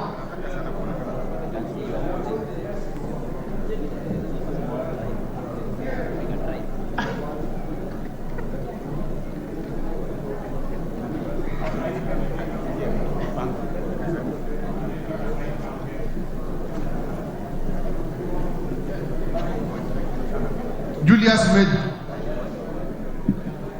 Shikati John,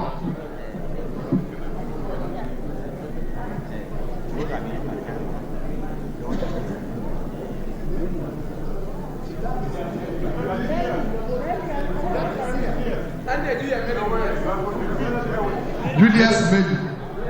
Okay. Chikati John. Yes. Sioi Lilia. Sitienei Janet. Ngitit Cecilia. Emade Joseph. Gikolon Nicholas.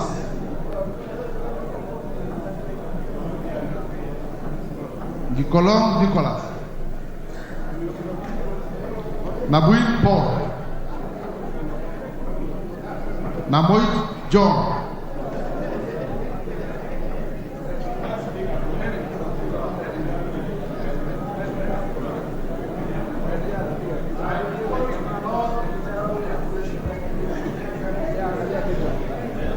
Nanok Daniel.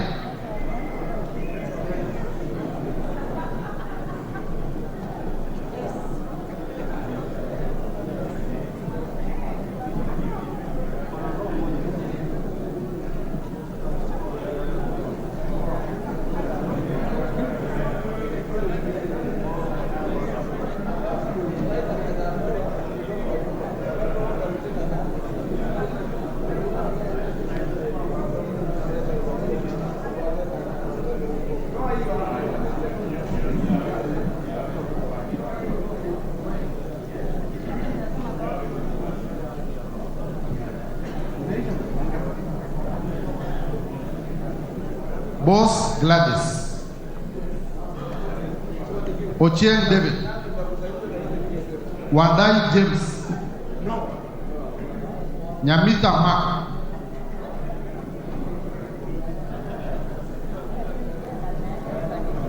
Kagesi Kivai.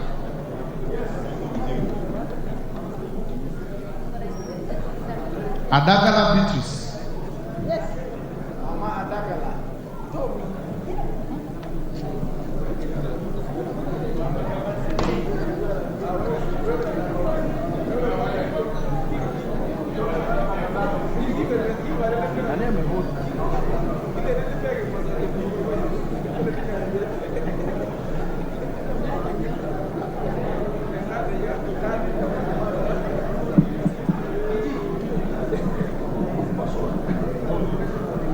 Abdi Hamis Chome.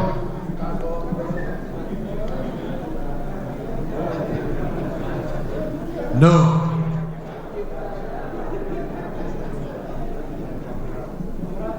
Jeho Fatuma Abdi. Mohamed Aden Daoudi.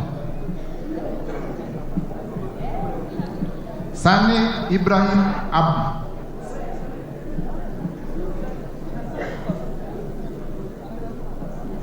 Ado Mohamed Aden.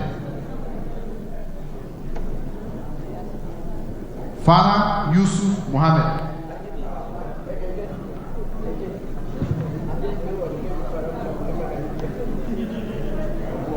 Wanyonyi Martin Pepela. Sitati Daniel Wanyama. Mogaka Stephen.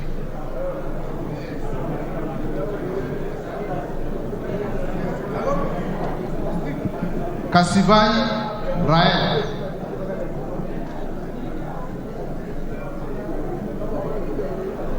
Wetangula Timothy.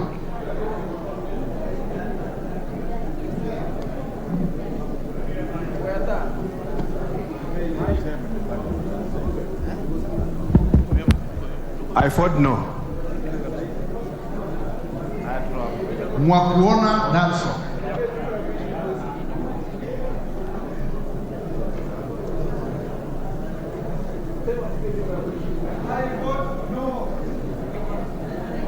Basil Robert Bui.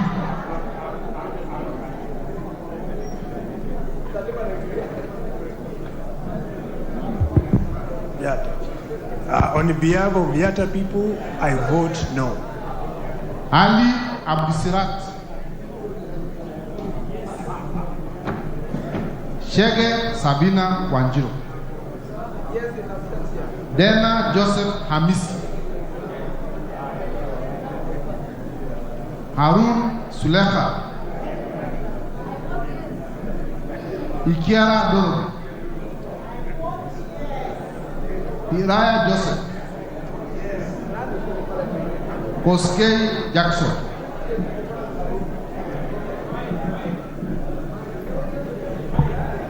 I vote yes.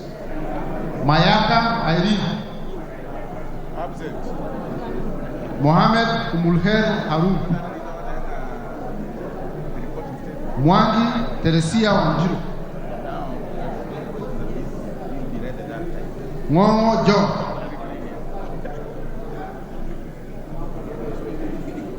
Ngongo John.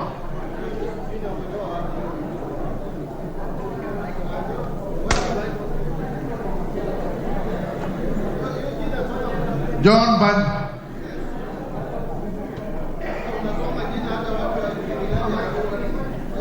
Weka microphone. I vote no. Talib Abubakar Ahmed.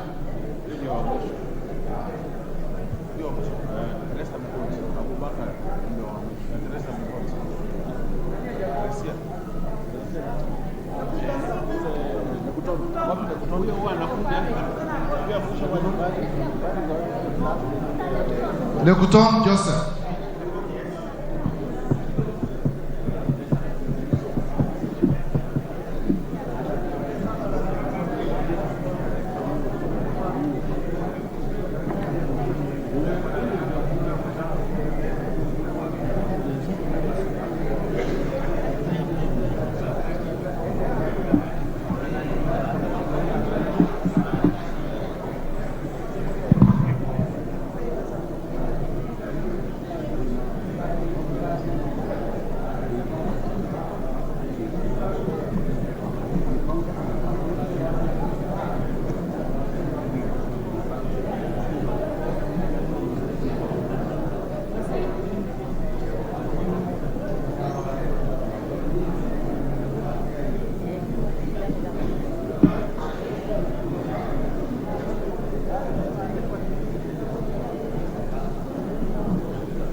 na kurudi.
Sema mrembo.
Kuja bandai bwana. Kuja huku. Tunaongea tu.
Order, members, resume your seats. Members, voting is over. Will you resume your seats? The Honorable the Honorable Koi Waluke. Honorable members, order. The Honorable Sunkuya. Order, members, resume your seats. Resume your seats. Order, members.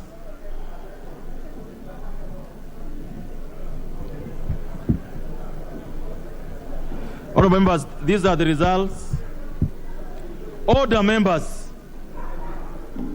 The Honorable Sunkuya, take your seat. The Honorable Sunkuya, will you take your seat? The Honorable Sunkuya. These are the results of the voting on the division that clause 76 as amended be part of the bill. Members present and voting 256. Those voting aye 184. Those voting nay 72. Therefore the ayes have it. Let's proceed. Open the door.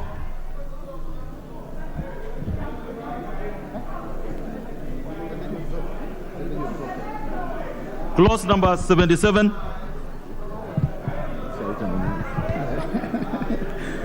Clause 77. I propose a question that clause 77 will be part of the bill. I now put the question that clause 77 will be part of the bill. Will as many of that opinion say aye? Will as many as the contrary opinion say nay? The ayes have it. Clause 78. Clause 78. I propose the question that clause 78 is part of the bill. Chairman. Honorable Chair, I would like to move that clause 78 be amended as proposed on the order paper. And Honorable Chair, I would like to move a further amendment to that clause 78, deleting 2023 and replacing that to 2013. So I beg to move that clause 78 be amended as per the order paper.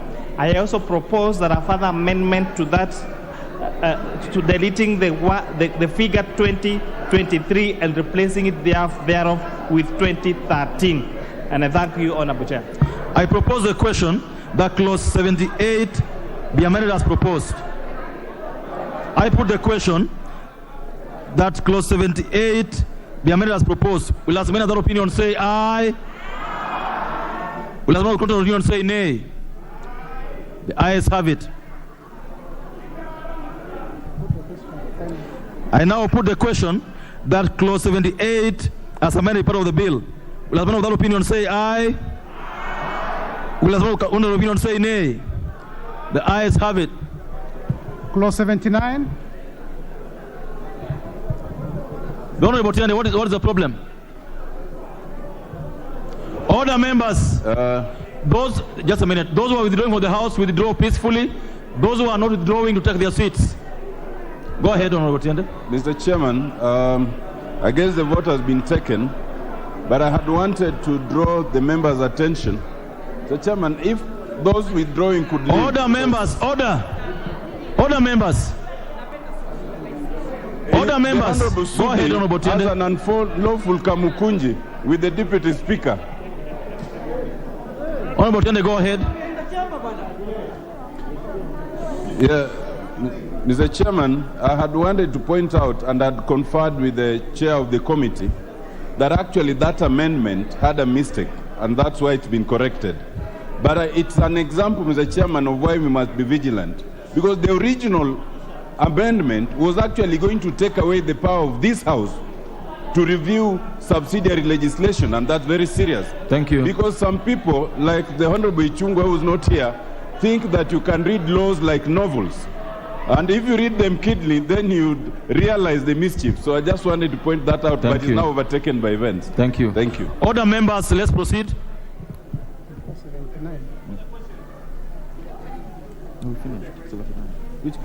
Clause 79.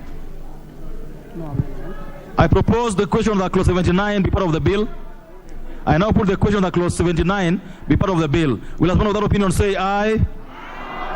Will as many as contrary opinion say nay? The ayes have it. Clause 80. I propose the question that clause 80 be part of the bill. Mover. Honorable Chair, I beg to move that clause 20 be amended as per the order paper. Honorable It's Chair, clause 80. So, I thought I said 8. Sorry. Honorable Chair, I beg to move that clause 80 be amended as per the order paper. And Honorable Chair, this is just a cleanup where we are just including the word designated as a cleanup to the Retirement Benefits of Deputy Presidents, Liaison Officers Act of 2015. I propose the question that clause 80 be amended as proposed by the chairperson. Don Bonikal. Chair, can we get the practical import of that amendment? Chair. Again, Honorable Chair, this is a cleanup, but I know what the Honorable Bonikal could be alluding to. You will get a chance we can debate that in clause 82. The one that's talking about the retirement benefits of Deputy President and designated state officers. But this clause 80 and clause 81 are just cleanups. Thank you. I now put the question that clause 80 be amended as proposed. Will as one of that opinion say aye? Will as one of the contrary opinion say nay? The ayes have it. I now put the question that clause 80 as amended be part of the bill.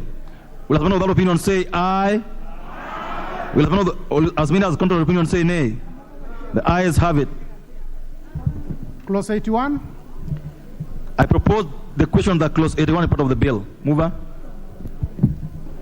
Honorable Chair, I propose that clause 81 be amended as per the order paper. And again, Honorable Chair, this is just a cleanup of that particular clause. I propose the question that clause 81 be amended as proposed. I put the question that clause 81 be amended as proposed. Will as many without opinion say aye? Will as many as the contrary opinion say nay? The ayes have it. I now put the question that clause 81 be as amended be part of the bill. Will as many as of that opinion say aye? Will as many as the contrary opinion say nay? The ayes have it. Clause 82. I propose the question that clause 82 be part of the bill. Mover. Again, clause 32, clause 82. Clause 82. Clause 82. Yes, again, clause 82 is more of a cleanup. So I propose that clause 82 be amended as per the order paper. I propose the question that clause 82 be amended as proposed by the Chairman of Finance Committee. I put the question that clause 82 be amended as proposed. Will as many as that opinion say aye? Will as many as the contrary opinion say nay? The ayes have it. I now put the question that clause 82 as amended be part of the bill. Will as many of that opinion say aye? Will as many of the contrary opinion say nay? The ayes have it. Clauses 83 and 84. I propose the question that clauses 83 and 84 be part of the bill. And I put the question that clauses 83 and 84 be part of the bill. Will as many as that opinion say aye? Will as many as are the contrary opinion say nay? The ayes have it. New clauses. New clause 73A.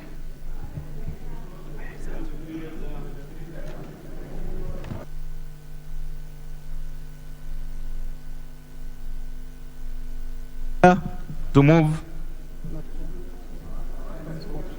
Chair Transport Committee.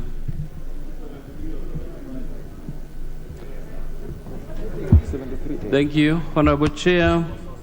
I beg to move that the bill be amended by inserting the following new clause immediately after clause 73.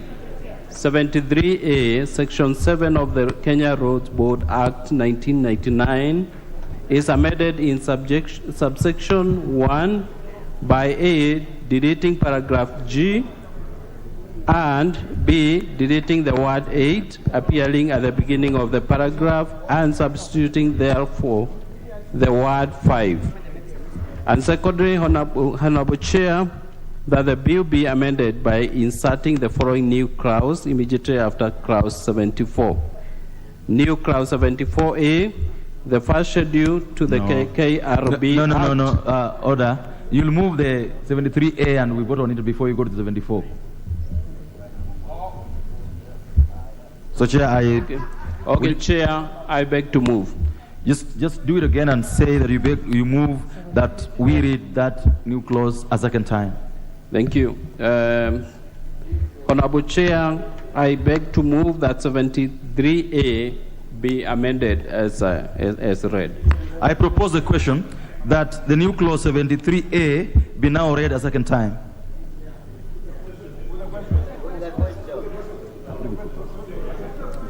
Honorable Wundo, 1 minute. For sure it will be 1 minute. Can the chair actually explain to us what is happening?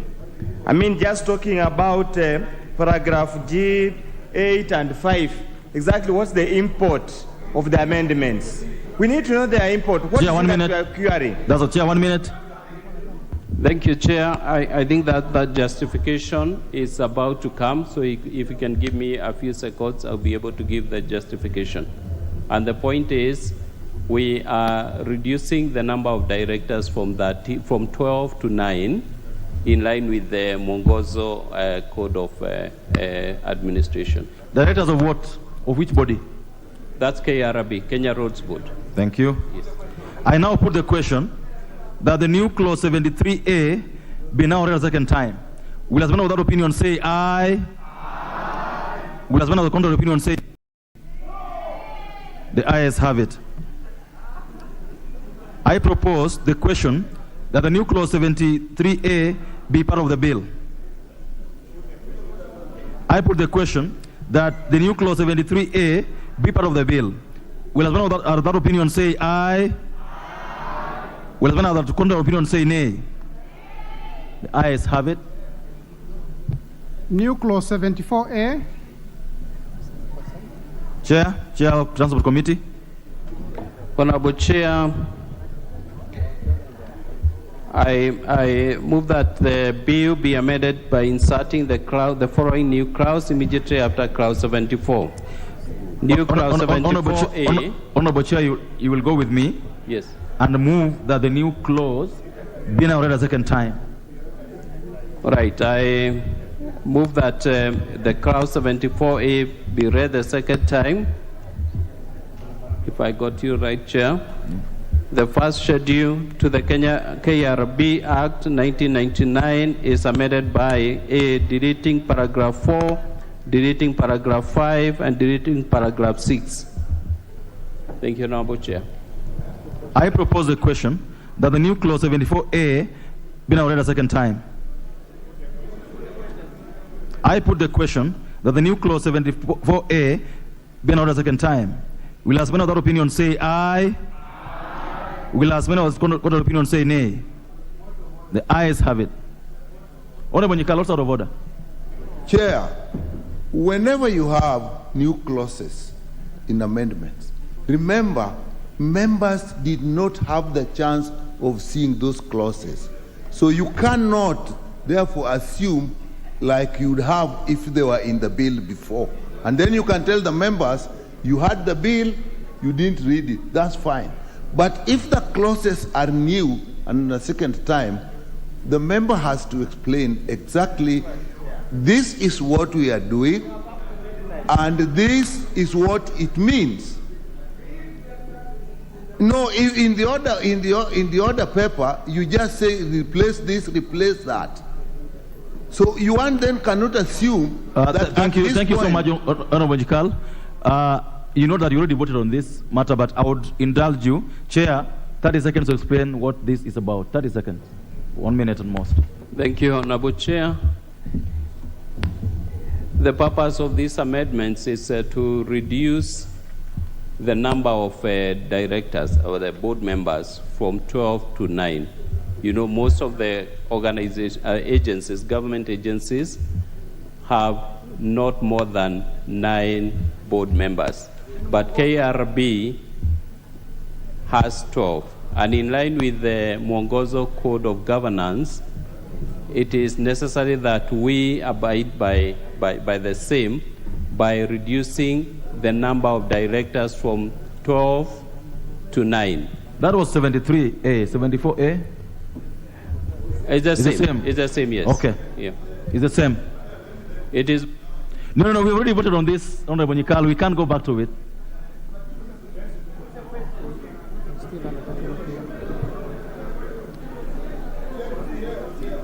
Oh. The Honorable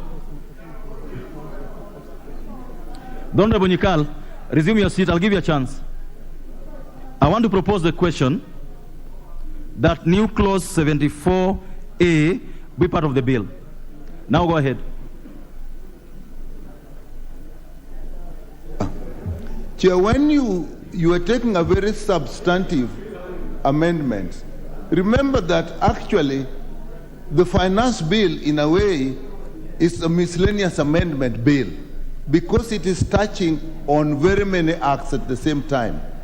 And now if you are doing a substantive thing like changing the board of directors of an institution, Chair, I think that is not the right thing to do in this, and more so, if you then say, then we would like to know in that composition what parts, which one is being removed, who is being removed, because these boards are normally representative. So the proper thing would say in the act, it is the following, and therefore we are removing this and this and this. Now that is what would be proper.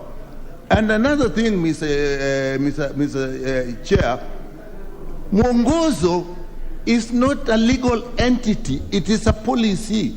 You as a lawyer will guide us whether you can actually change a whole act in a situation like this using in line with Mwongozo, which in itself is not an institution. Thank you. So that's my concern. The Honorable Chungwa, what is out of order?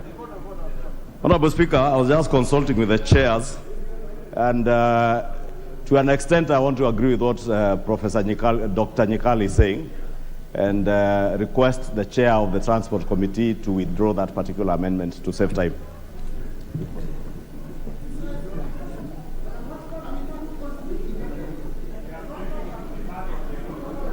Chair. No. I want to make a ruling on this matter. Okay.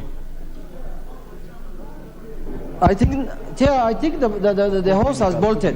The first part of the amendment has been carried, and the global question has been. Just put the second question to Malizar and I. 1 minute. The Honorable Makali Mulu. 1 minute, Makali. Honorable Makali. Thank you, Mr. Chairman. I will be very brief.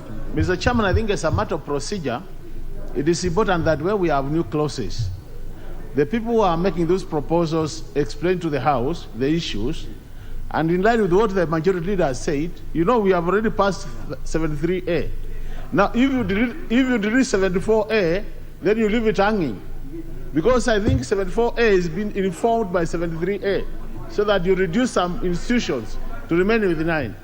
So I think it's important we just either do a voting for 74. Thank you, Honorable Makali. Honorable Wandai, 1 minute. 1 minute. Chair, I agree with Honorable Makali Mulu and Honorable Nyikal that the neatest thing is to allow us to go the full hog and take a vote on this matter. Okay? I am one of those people who have in the past advocated for the reduction of those numbers. In that board, the Kenya Roads Board has had a very high number of directors.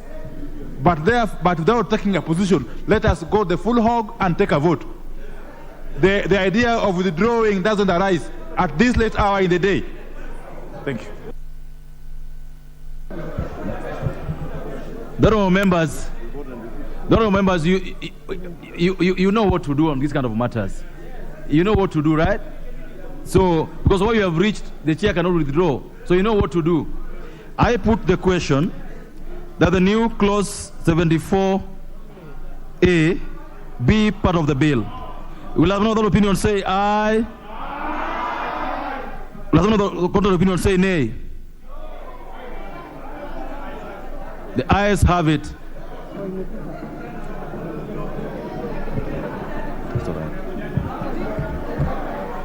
New clause 75A. Chair for Finance. Chair Finance Committee.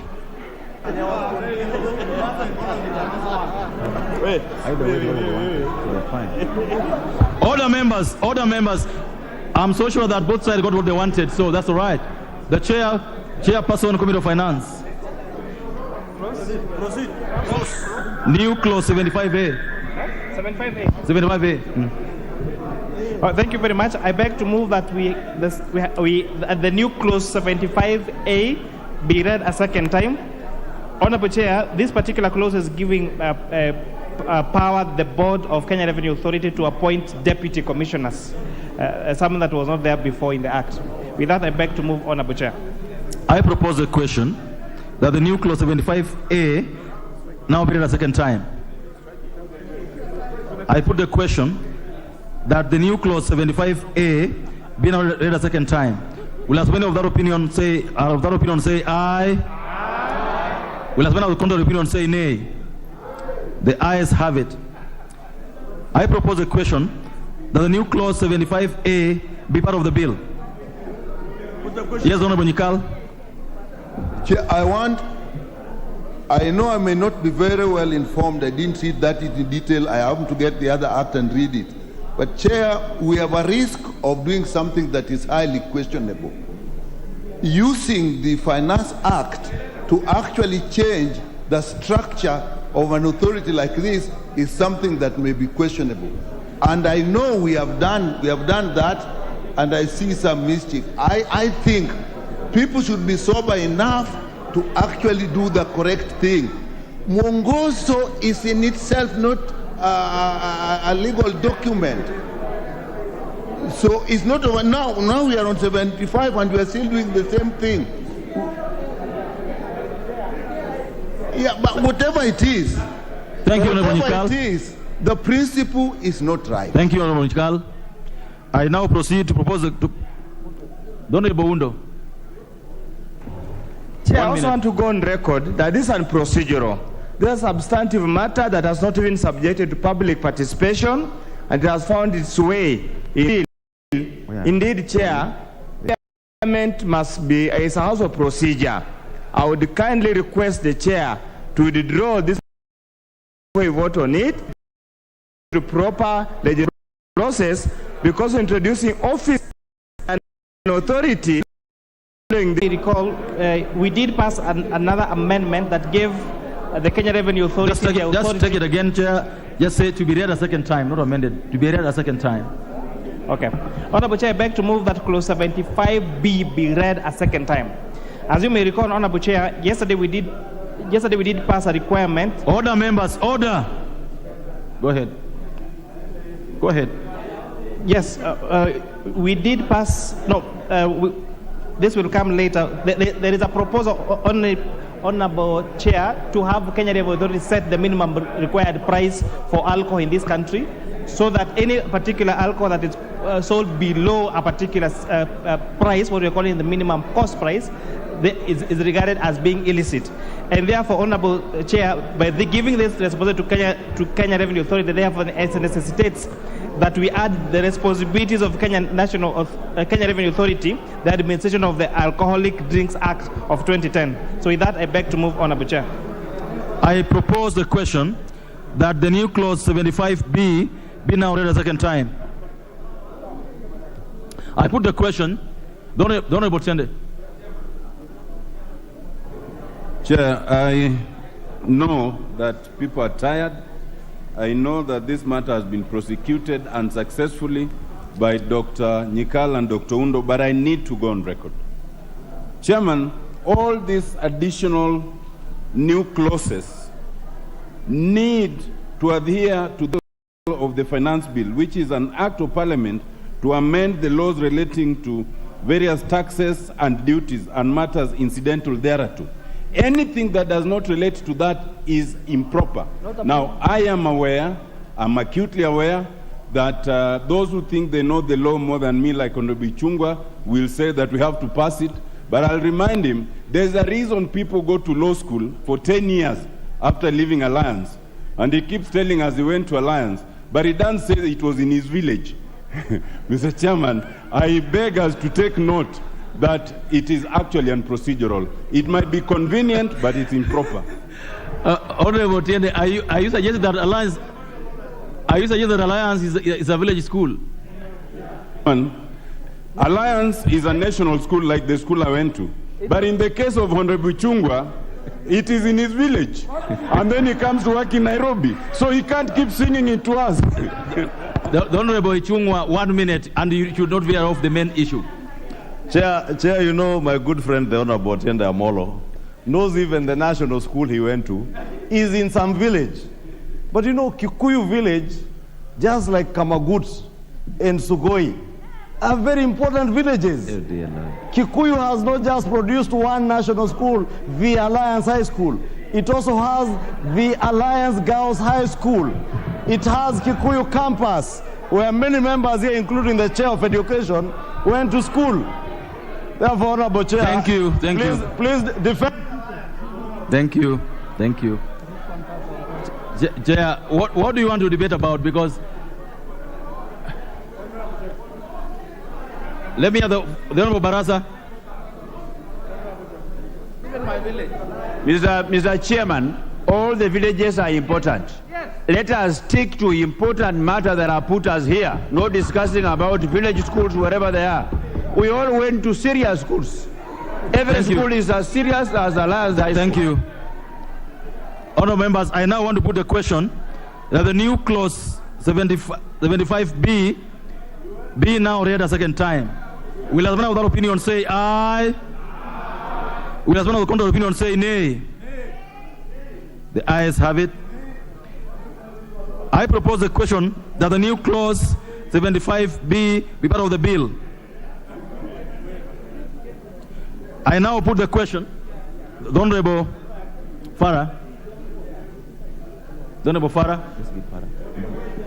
Chair, for the benefit of the House, anything that has got a financial implication, regardless of what that act is, whether it's the Kenya Roads Board Act or it's the KRA Act, can be raised in the financial, statement. Thank you so much. The finance bill itself. Thank you.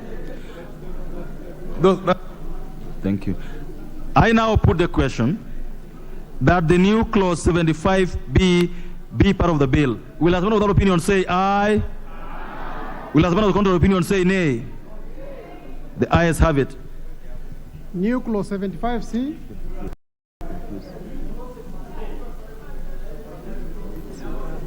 Mover.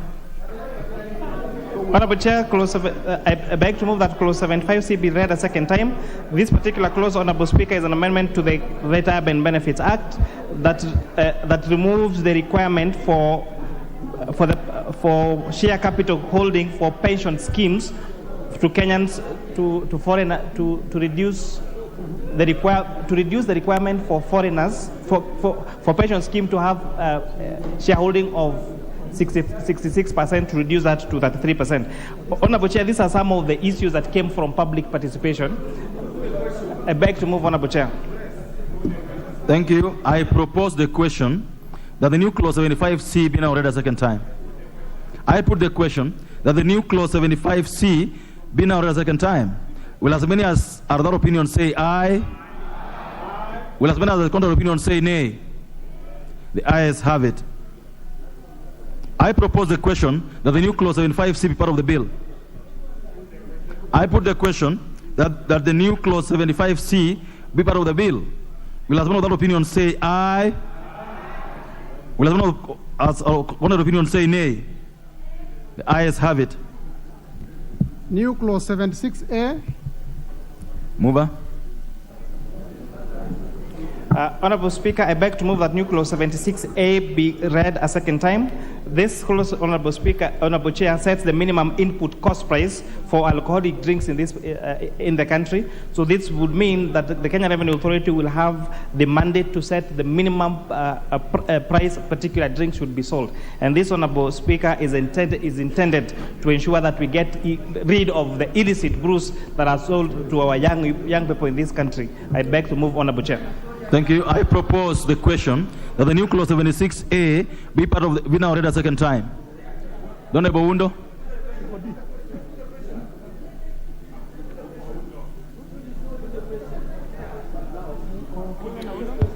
Chair, I find this amendment seriously outrageous, and it offends public policy. We have an open economy, a market-driven economy. This is in a way introducing price controls that were discontinued very, very many years ago. A businessman should be allowed to trade. He produces, he sells, depending on demand. And basically, and he knows the basic principles, the interaction between demand and supply determines pricing. How would you have such minimum? Honestly speaking, we have so many. Thank you. Honorable Minority Leader. Chair, I hear the Minority Leader. This chance, I hear Honorable order. This chance is for the Minority Leader. Yeah, I also want to support, to agree with the Honorable Dr. Ojiambo Oundo. We must be very, very careful when we start introducing amendments to the law, which would actually imply that we are encouraging monopoly and price controls and things like that. I don't find this particular clause agreeable. Thank you. Majority Leader. Chair, I hear what the Leader of Minority in Ojiambo was saying. However, Honorable Speaker, this amendment has nothing to do with control of pricing. And that is why the wording is very particular. It is minimum input cost. And the reason is simple, Honorable Speaker. And we are all aware that hundreds of thousands, if not millions, of our young people are dying, others are maimed by the consumption of illicit alcohol. This illicit alcohol is being manufactured, used all manner of shortcuts and chemicals being mixed to an extent where, Honorable Speaker, you get people who are selling drinks that are concoction of chemicals in the pretext that it's clean and what we'd call fit for human consumption. Thank ethanol. you. Honorable Speaker, let me just finish that point because it's very dear to me. And you sell it as alcohol that has been manufactured using ethanol at a price even below industrial alcohol. And therefore, Honorable Speaker, it is in an effort to safeguard all those millions of young people who are suffering through the consumption of illicit brews that are basically a consumption of a concoction of chemicals. And therefore, we were very particular, and I think the committee was very particular, to make sure that they are not controlling prices, but just to safeguard that if you are producing alcohol using ethanol, that is legal ethanol, in the right standards, then there is a certain minimum cost that you would have to bear. I will put the question, then I'll propose, then you can do what you want to do.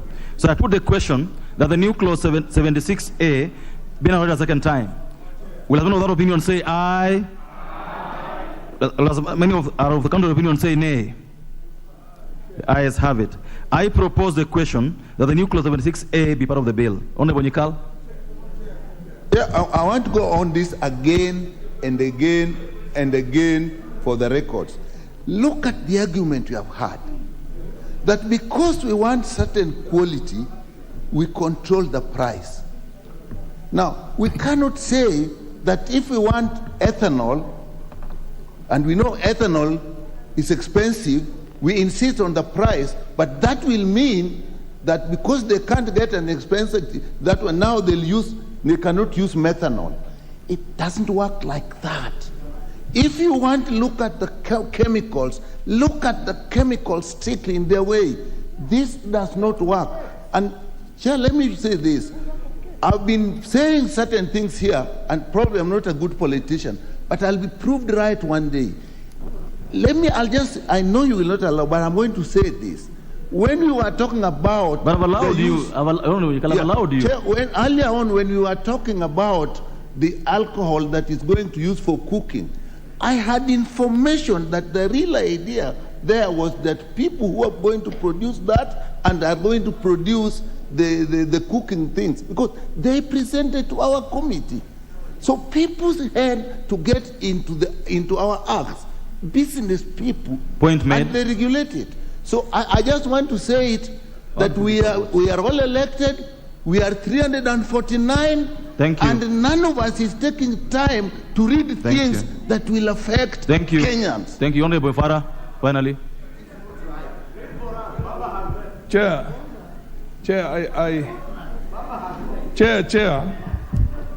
I haven't consumed any alcohol all my life. But frankly, my little exposure to these problems tells me that there's no difference between Johnny Walker and the one that they make out there. This country, majority leader, can you listen? This country, Chair, needs a policy on the abuse of alcohol, drugs, and miraa, and all these things. We are destroying a whole nation.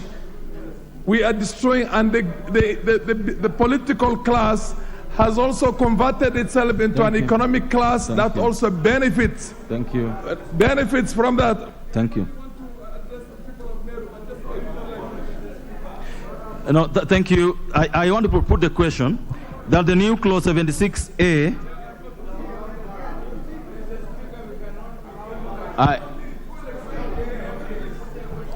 order members, at the point you've reached, we are not debating.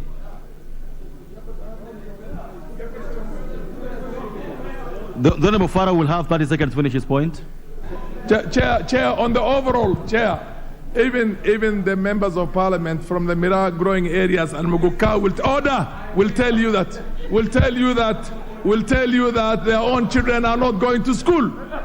And this thing is devastating communities all over. Thank you, Honorable Farah. Honorable Dikiri, what is out of order?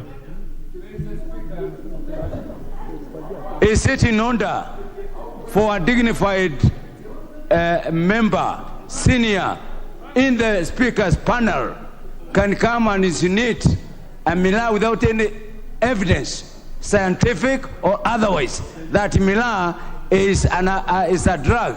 That is an abuse of your position as a member of parliament. Thank you. I'll put the question, members, that the new clause 76A be part of the bill. Will as one other opinion say aye? Will as one other opinion say nay? The ayes have it. Honorable Junior, what's out of order? Chair, what is out of order? Chair, there are serious clauses that have been brought back to this bill. And some of these clauses, there was no public participation. And some of them have serious effects. Chair, I want to go on record on this.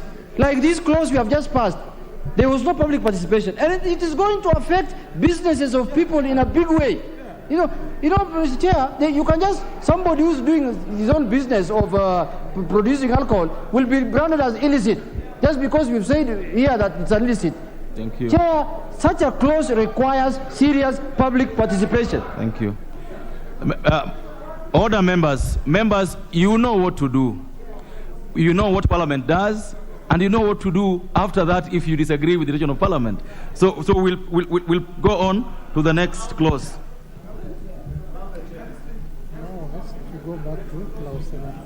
Members, I want you to go back to clause 75D. 75D. New clause 75D.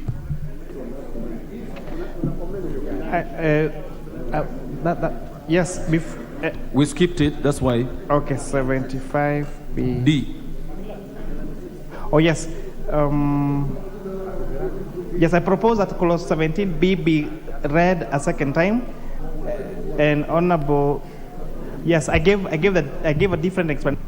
This is where we are changing the ownership or the directorship of pension schemes that was requiring only by at least 66% of Kenyans, and this, from public participation, we realized that was disadvantaging very many enterprises that were in the management of pensioners. So that is more of a cleanup to make sure that it is in line with what is in the practice. And C, which is what I had moved earlier, was to make sure that our pension schemes are Sharia compliant. Because we have Sharia, we have a requirement for Sharia compliance in the banking sector, in the insurance sector, but this was missing in the pension sector. And Honorable Chair, yes, and I beg to move on the issue of Clause 75 that was said that it was not subject to public participation. Honorable Chair, I think that is a very unfair comment because we spent many hours. We listened to very many stakeholders. And for us to see us introducing this particular clause on this particular bill, it is because it came from the members of the public. Because the concern of illicit brews in this country is an interest to Kenyans. You will see this particular report being carried on in our report because these are issues that were raised by the members of the public. Thank you. I now propose the question that the new clause 75D be read a second time. I put the question that the new clause 75D be now read a second time. Will as many as our other opinion say aye? Will as many as our contrary opinion say nay? The ayes have it. I propose the question that the new clause 75D be part of the bill.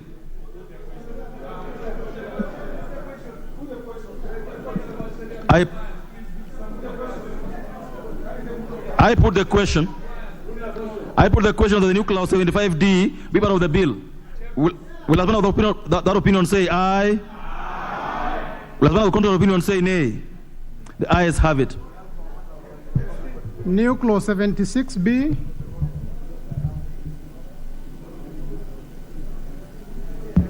Honorable Chair, I beg to move that clause 76B be read a second time, and this is in line with clause 76A that is setting the minimum cost price, where we're saying a person shall not sell, manufacture, pack, or distribute alcoholic drinks at a price below the minimum cost price. And that I beg to move, Honorable Chair. Let me propose. Then you do your point of order. I propose the question that the new clause 76B be read a second time. Honorable Bondi, what's out of order? Chair, there's a problem here. Even though we seem to be in a hurry to go home. Chair, some of these new clauses were not in the order paper of yesterday. Yes. They have found their way in today's order paper, and they're establishing fundamental changes. Like the issue of alcoholism. I know there's been a campaign in central Kenya of late to deal with alcoholism. But the way to deal with alcoholism is not to bring this kind of amendments. Is to provide jobs to those youth.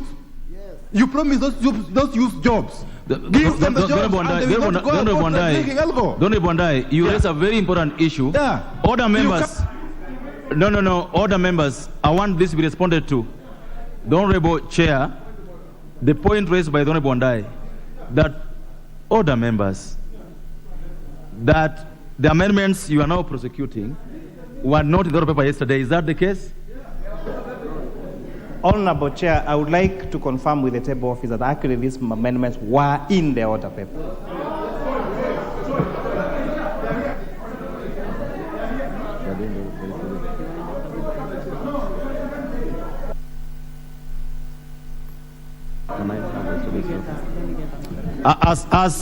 As I confirm that,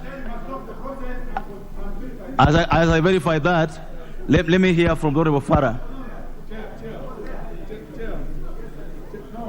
Chair, can I get chair? It's order members. The Honorable Farah is on a point of order.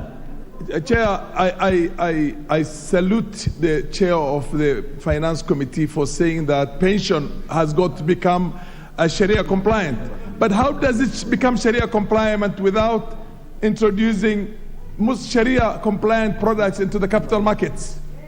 You see what I mean? Because interest, you cannot invest them in places where they're earning interest because Muslims do not want to earn. And wait.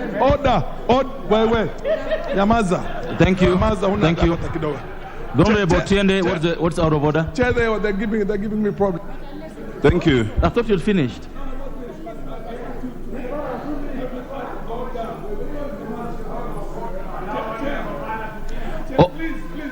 The Honorable Unit, will you take your seat?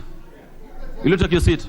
The Honorable Farah, finish your point. Chair, I am happy and thank you very much because you have solved almost 25% of the population of this country who are earning pensions and who don't know whether they're getting halal or haram. But then please, let's also go and introduce the products into the Capital Markets Authority. Thank you. Honorable Tiende. Thank you, Chair. I wanted to tell the Honorable Farah that what he's speaking to already passed and he seemed to support it. So it's too late. Just as you said, he knows what to do. But on this one, Chair, as pending confirmation, and I wanted to speak to this. No, Honorable Farah, you allow others also. No, yeah, Honorable. You are a sinner. Order, Honorable Farah. Order. Chair, I wanted to say that in addition to the irregular introduction of these new clauses, it is standard practice that just like with the bill, where there's any amendment, you don't just introduce what you're amending. In the bill itself, you must contain the objects of the amendment and the original provisions. So when you are introducing it in this order paper, where does the member cross-check? Because these are fundamental matters. You know, one day we will be asked, you were in chambers. So, Chair, we must take this matter, and this is not about which side you are in. This is just about good lawmaking. Thank you. The Honorable Chair of the committee. You know, Honorable Chair, we are really coming to the tail end of these amendments. And our committee took hours to work on these particular documents. So I'm very disturbed when honorable members and senior members in leadership come and say that I sneaked in an amendment. The supplementary order paper, in fact, I have actually had to borrow one so that it's not on my notes. On page 609 has that particular proposal. So if you are not reading the order paper, do not come and accuse me of sneaking things into the supplementary order paper. This, in fact, this is a supplementary order paper of Tuesday, the June 20th, 2023. So it's what you had yesterday. So when you come in and tell me that I sneaked in, I am not taking that kindly, especially after the hours of work I've put on this particular task. Honorable Bowen. I will give the person that I should give, not the person who says. Honorable Chair. Honorable Bowen. Honorable Mbui, take your seat. Honorable Chair, because the Chair has really substantiated, Honorable Chair, I was disappointed that we sat here up to the middle of or this morning, or about 1 a.m. this morning, and a new clause was introduced. But now that the Chair has clarified that actually that part of the amendment is there, I want to support the... Thank you. Okay, Honorable Mbui, then I will rule on this. Thank you, Chair. Chair, the order paper for Tuesday. And the beautiful thing with Parliament is that every page of the order paper passes and a new page comes for later. Now, page number 554 has the new clause 75 and it reaches up to C. After that, it is clause 76. Correct. On this one, we have on page 689 is where we have the new clause 75C and 75D. It is here we have the evidence. It is in the, it is, any Kenyan can access it. It is on the website. So the thing is, Mr. Speaker, the fact is this: the order paper did not have 75D. Thank you so much. I will. Order, members, order. The Honorable Majority, take your seat. What I'm holding now is the supplementary order of Tuesday, June 20th, 2023 at the Honorable Majority Leader, your order of order. 2023 at 2:30 p.m. And if you have it, go with me to page 606. Go to your order paper, page 606. 606, read with me, new clauses 75A, B, and C. Then just turn to 607. We have 75C. Let's just stand there. 75. If anybody has that order paper to go with me, in page 607, 75C, 75, order members.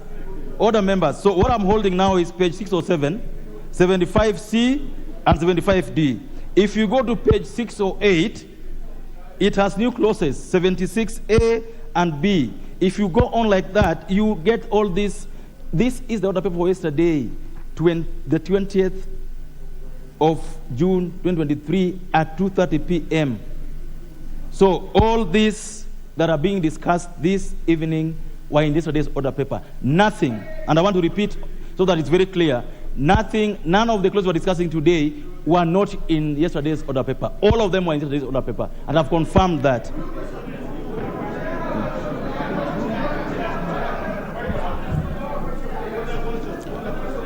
Where were we? Which clause were we at?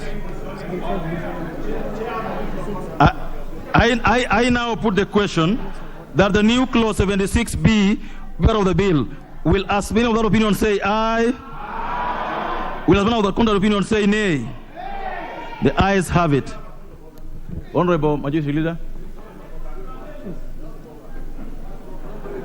You know, Chair, just on a matter of our own procedures and rules, because it's rather unfair, Honorable Speaker, and thank you, let me begin by thanking you for your guidance. Because when the Honorable Robert Mbui tells untruths with a straight face and misleads the country, and Honorable Speaker, you know, we have been here before. We can tell when people are speaking to the gallery, we can tell when people are attempting to speak to the courts, but I want to encourage you, if you want to speak to the courts, Honorable Mbui, I know you are Mwalimu, and I had senior counsel say you take about 10 years at law school. Maybe you take another 10 years and go speak to the courts from the courts, but don't attempt to speak to the courts from this floor. And Honorable Speaker, it is rather unfortunate because I said even during second reading, this is the most vilified bill in the history of lawmaking in this country, using lies and truths, propaganda, misinformation and disinformation, and Mbui cannot lie to the people of Kathiani continue lying Majority here. Leader, now, members, I have made a ruling on this matter and it shall not be prosecuted further. We will move. Order, members. All the next order.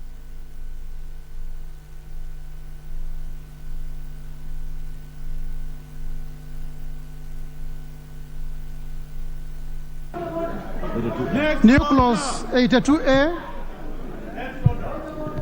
Mover.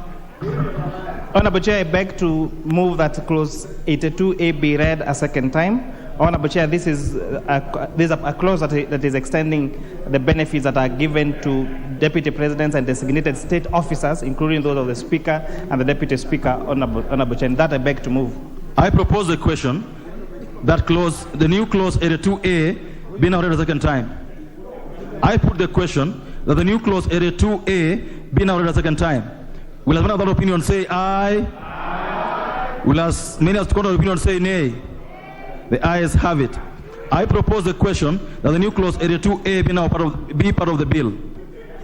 I put the question that the new clause 82A be part of the bill. Will as many other opinion say aye? Aye? Will as many contrary opinion say nay? The ayes have it. New clause 82B. Honorable Chair, I beg to move that clause 82B be read a second time, and then clause 82B and C and D and E are similar to clause 81A. So I beg to move that clause 82B be read a second time. I propose the question that the new clause 82B be read a second time. I put the question that new clause 82B be now read a second time. Will another opinion say aye? Aye. Will another contrary opinion say nay? The ayes have it. I propose the question that the new clause 82B be part of the bill. Honorable Wundo. Chair, I find the drafting very curious, Honorable Chair, and it's discriminatory in the sense if you look at the last sentence, it says, but if it's a female child that is not married or is cohabiting with any person. Honorable Chair, why do you have to discriminate between the boy child and the boy girl? Thank you. I mean the girl child, sorry. Thank you. Why do you have to discriminate? Thank you. I put the question that the new clause 82B be part of the bill. Order, members. Order. I now put the question that the new clause 82B be part of the bill. Will as many of that opinion say aye? Will as many of the contrary opinion say nay? The ayes have it. New clause 82C. Mover. Honorable Chair, I beg to move that clause 82C be read a second time, and again this is similar to A and B, so I beg to move. Thank you. I propose the question that the new clause 82C be now read a second time. I put the question that the new clause 82C be now read a second time. Will as many as that opinion say aye? Will as many as our contrary opinion say nay? The ayes have it. I propose the question that the new clause 82C be part of the bill. I put the question that the new clause 82C be part of the bill. Will as many as are of that opinion say aye? Will as many as our contrary opinion say nay? The ayes have it. New clause 82D. Honorable Chair, I stand to move that clause 82D be read a second time, and again this is similar to the rest of the clauses, so I beg to move. I propose the question that the new clause 82D be now read a second time. I put the question that the new clause 82D be now read a second time. Will as many as of that opinion say aye? Will as many as of the contrary opinion say nay? The ayes have it. I propose the question that the new clause 82D be part of the bill. I put the question that the new clause 82D be part of the bill. Will as many as of that opinion say aye? Will as many as of the contrary opinion say nay? The ayes have it. New clause 82E. Mover. Honorable Chair, I beg to move that clause 82E be read a second time. This is the last clause on that 82, so it's similar to the others, and that I beg to move. I propose a question that the new clause 82E be now read a second time. Yes, Honorable Nikal. Yeah. Chair, once again, I could see those who are deputy. This is totally different. And I would just plead that even with the majority and the ease of voting, let's explain new clauses. Thank you. Honorable Chair, explain 82E.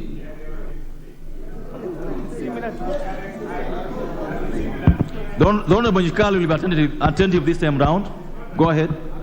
Honorable Chair, if you look at what we are doing on clause 82, and that is why it is clause 82A, B, and C, we are amending the Retirement Benefits Act to take care of, for example, the retired speakers, the retired deputy speakers, and also to allow, say for example, a speaker moves to another state office, and for example, there were benefits that they would have enjoyed if they were speaker, when they were speaker, but if they move to become, say, to a different office, say a cabinet secretary or something, and then they retire, then this particular clause now tightens that up that it doesn't deny them the benefits that they were supposed to enjoy for the first position that they did actually. I hope you get it. I now propose, I put the question that the new clause 82E be now read a second time. Will as one of that opinion say aye? Will as one of opinion say nay? The ayes have it. I propose the question that the new clause 82E be part of the bill. Don't Nikal. This explanation. Go ahead. Yeah, Chair, I'm following your explanation. You see, what is expected, and you will agree with me, is here you are saying in paragraph B, by inserting the words of one chief liaison officer immediately after the words one personal assistant. If you don't go into the details, at least you are including another person. All we want to know is before, what was the status? The one you are doing now, what is the status? Honestly, just simple explanation. But Honorable Nyikal, these order papers are published in advance, and we are supposed to interact with them before debate. And so I find the chair's explanation sufficient, and move to put the question that the new clause 82E be part of the bill. Will as many out of that opinion say aye? Will as many as out of the contrary opinion say nay? The ayes have it. New clause 85. Chairperson, move on. Honorable Chair, I beg to move that clause 85 be read a second time, and I'd like to give a brief explanation to 86 and 87, so that when you get to them, I don't need to explain again. So, Honorable Chair, I want to give an example. So this amendment is on Special Economic Zones Act, and I want to give this example. If we have a special economic zone, say in Molo, that is doing value addition of potatoes, with the current law as it is, those SEZ cannot buy those potatoes from that neighboring place. Why?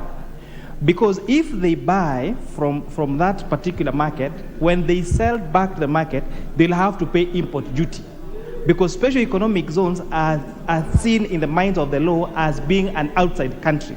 So, however, if the same developer, if the same processor of that project at that SEZ, special economic zone, imports potatoes from Uganda, those potatoes are going to come without import duty of 35%. So these particular proposals are supposed to incentivize our special economic zones to buy their raw materials from the local areas and not necessarily import from COMESA countries, because if they imported, then they will not pay import duty. And with that, I beg to move, Honorable Chair.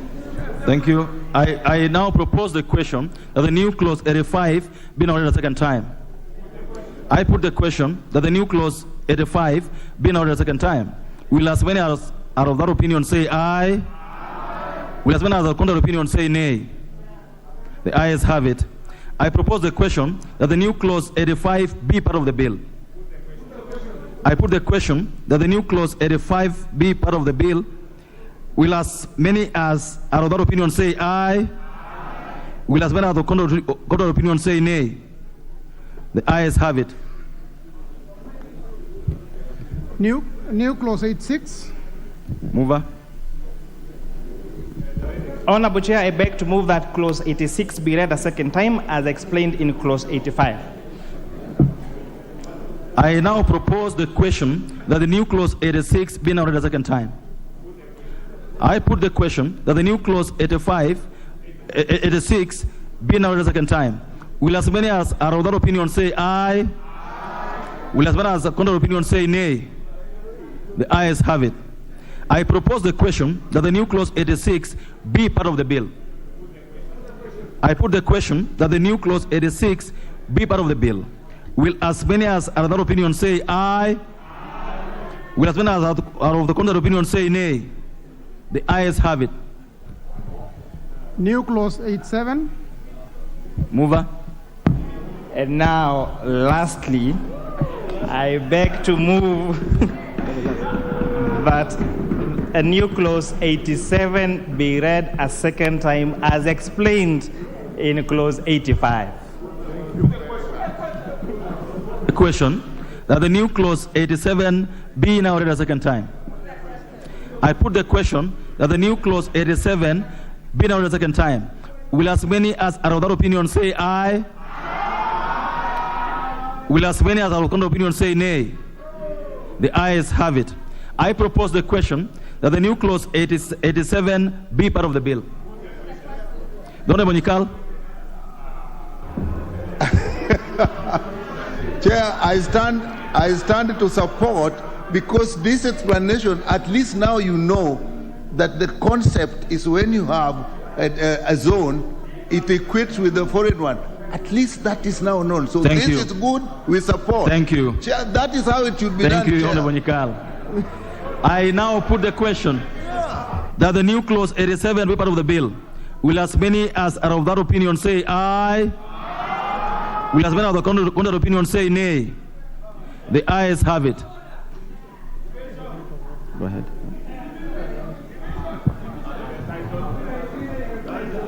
Title. Just to say title be the title of the bill. New proposal.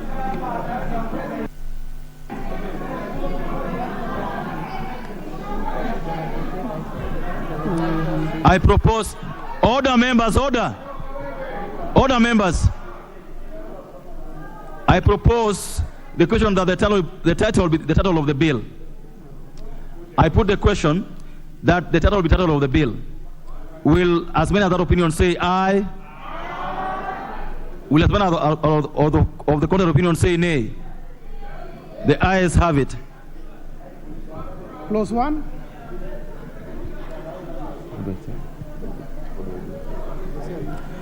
Clause 1, I propose the question that clause 1 be part of the bill. I put the question that clause 1 be part of the bill. Will as many as are of that opinion say aye? Will as many as are of the contrary opinion say nay? The ayes have it.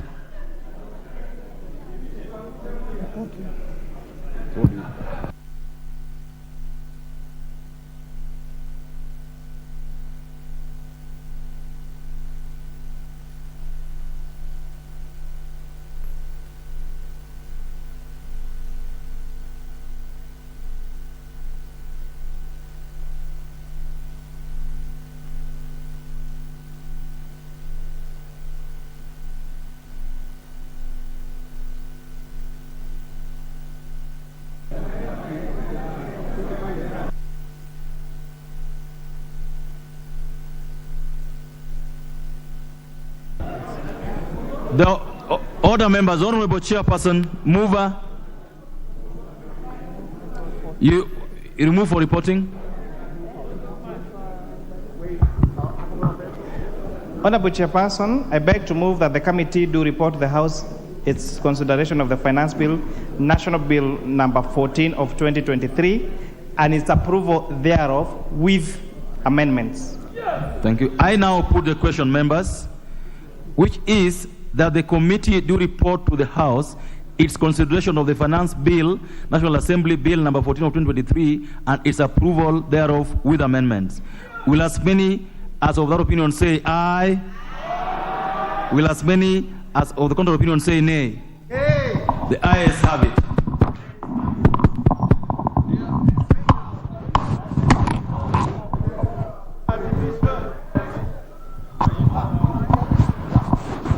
Honorable members, Mr. Speaker. You are welcome.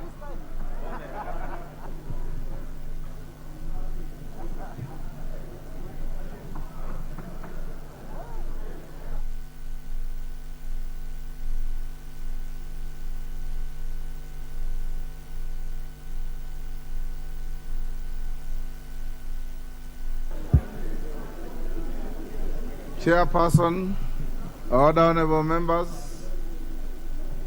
Chairperson. Ocheng. Thank you so much, Mr. Speaker. Honorable Speaker, I beg to report that the Committee of the Whole House has considered the Finance Bill, National Assembly Bill number 14 of 2023, and approved the same with amendments. Mover. Kimani.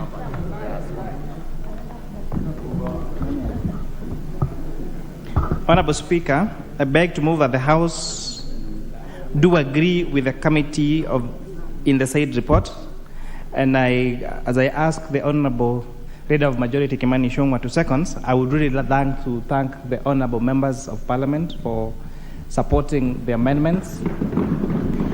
I can say that even those that oppose particular clauses, we really benefited, and especially speaking on my behalf, on the reasoning. And this being the first finance bill that this administration is processing, we look forward to an even improved process improved judgment, improved debate, and improved provision so that we can make sure we grow this country forward. With that, I ask the Leader of Majority to second.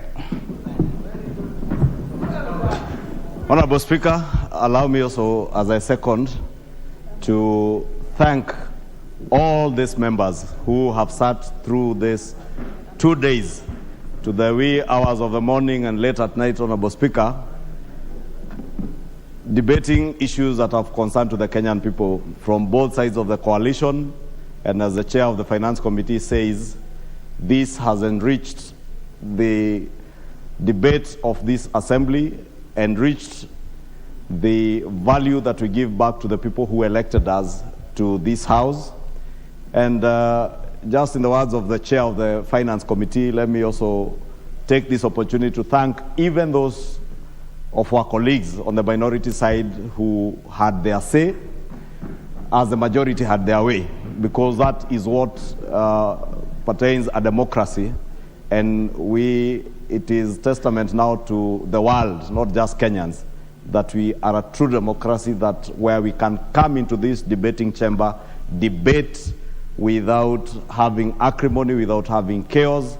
And I must commend the decorum that we have conducted ourselves with over these 2 days, even under very strenuous circumstances, when it's very late and members are tired. Many of these members from across the board have really behaved well. I do not want to say it may have anything to do with those who have not been there, but let me also use this opportunity to ask all of us, just as we have allowed each other to be heard and put our points across, always during the debate to allow each other to speak and be heard. When you have an opinion different from mine, it doesn't add any value shouting at me from your seat or me shouting at you from my seat. It only adds value me listening to you, and when I get an opportunity or any of my colleagues gets an opportunity to answer you back. But overall, Honorable Speaker, I must say that for the first time, we have indeed tried to do our best and articulated issues that have concern to the Kenyan people. And to the Kenyan people, Honorable Speaker, in conclusion, let me say, as I said during the second reading of this bill, that we had a robust public participation on this bill. It is one of the bills where Kenyans from all walks of life had something to say about. A lot of it, Honorable Speaker, based on information that was being peddled in the media that was untrue, and they will now bear as witness when this bill comes to be assented to by His Excellency the President, whenever he assents to it, that many of the things that Kenyans were being scared about, especially by our media houses, Honorable Speaker, may not be necessarily what they were being told. And with time will prove us right. And Honorable Speaker, it is a huge sacrifice, not just for members of Parliament, but even for the people of Kenya, that we have got to take a painful walk for a short time to get back our economy to where it ought to be. Thank you. We are in this economy, in the situation it is in together, and together as Kenyans, we will get out of it and be on a path of renewal, a path of economic recovery, and a path of unmatched prosperity with the sacrifices that people of Kenya and all of us will make. With those very many remarks, Honorable Speaker, I beg to second. Thank you, Majority Leader. Honorable members, I now propose the question, which is that the House do agree with the committee in the said report. I now pull the question, which is that the House do agree with the committee in the said report. As members of that opinion say aye. Aye. Will those of the contrary opinion say nay? Nay. The ayes have it. Mover. Honorable Speaker, I beg to move that the Finance Bill, National Bill number 14 of 2023, be now read at that time. And Honorable Speaker, before I do that, I would really like to, in a very special way, thank our people, our team, that's our secretariat team. This dedicated parliamentary staff spent hours, when you're doing the reports, they actually translated, making sure that everything is done. And perhaps I feel we do not appreciate enough the work that is done by the staff of Parliament. And this is proof that the thousands of documents they process, the great sacrifice they did make, some of them are still seated with us here, and even after this, they'll go to work again.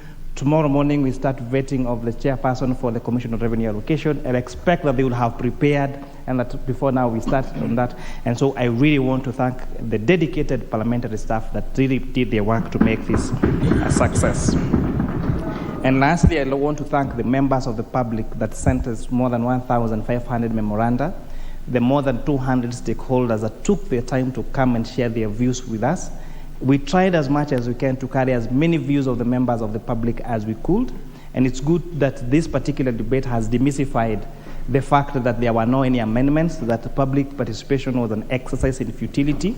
We have all seen proposals that came through from members of the public, and we really want to thank them. They should not tire.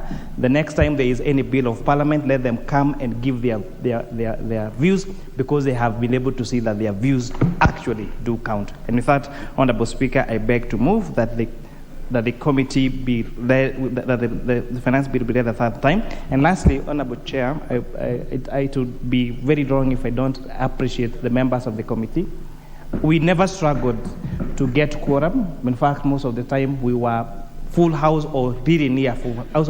Out of 15 members, we were 13, 14, or 15. And our members are from across the political divide. They really sat with us, they gave us ideas, and they are still with us here to make sure that this particular exercise is what those. This was really a demonstration of what teamwork can possibly achieve. And in fact, I really want to thank them and ask Honorable Makilap to second.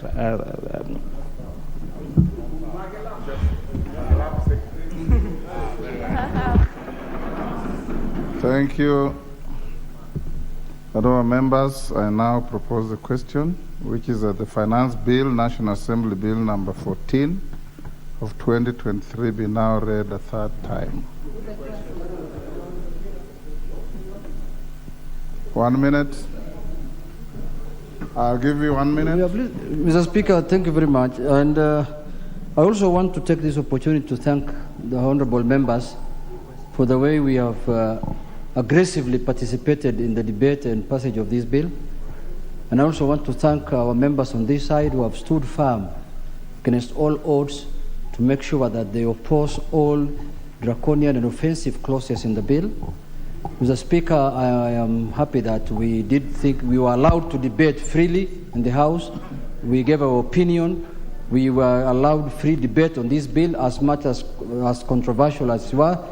But one factor that has remained constant, Mr. Speaker, in this chamber, in the history, is that all controversial bills, I don't know, for strange reasons, and surprisingly, are passed at night.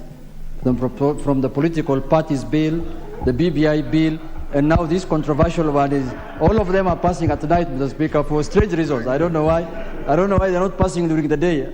I think it is, they like darkness for strange reasons. So, Mr. Speaker, we will try as much as possible next time. Controversial bills, we pass them during the day. We will try our best. But I want to say that, members, this bill, as we said it in the second reading, was very controversial. I pray and hope that this bill is going to unite the country than divide the country. Thank you. Some of the clauses that are inside this bill are very emotive. And I pray that for the government side, I will pray for you. For the opposition side, we will do our watchful eye out there to make sure that you don't transgress in any way. Thank you very much. Thank you, Honorable Junet. It's important to know that many great things happen at night. Honorable members, I now put the question, which is that the Finance Bill, National Assembly Bill number 14 of 2023 be now read a third time. As members of that opinion say aye. Aye. Will those of the contrary opinion say nay? Thank you. Honorable members, allow me also. Oh, sorry. Clerk. A bill for an act of parliament to amend the laws relating to various taxes and duties and for matters incidental thereto. Thank you. Honorable members, allow me as your speaker to also commend the House for the tremendous industry that you have put in this debate, in the passage of this bill. Since I came to this House in 1993, I have never witnessed a more contested finance bill than this one. It has been contested, but with sense, with decorum, with great debate, and I want to salute even those who provided comic relief in the course of the debate. They did it to enlighten the House.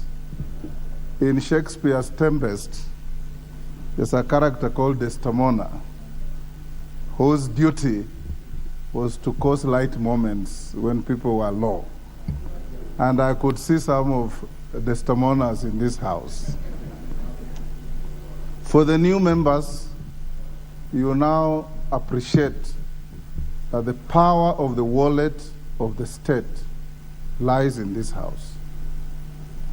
And that power of the wallet is in your hands. And that's why we have taken this long time, yesterday until this morning, and today until now, to scrutinize this bill with a tooth comb. I'm sure out there, very many Kenyans who don't participate in legislation now know what the finance bill is all about because of what we have done here. For young Kimani, you have done beyond anybody's imagination. You are probably the youngest member in this House to chair a committee of this great importance and significance, and you have discharged your honors sensibly, reasonably, and admirably. We laud you. And members on my left, I want to thank you for putting the members on my right on their tenterhooks and pointing out what you have pointed out, and never losing your cool, never boycotting the sittings, because it's only by speaking that we get to arrive at reasoned judgments. In the community where I come from, a hyena told a stone that even if you don't answer me, you have heard me.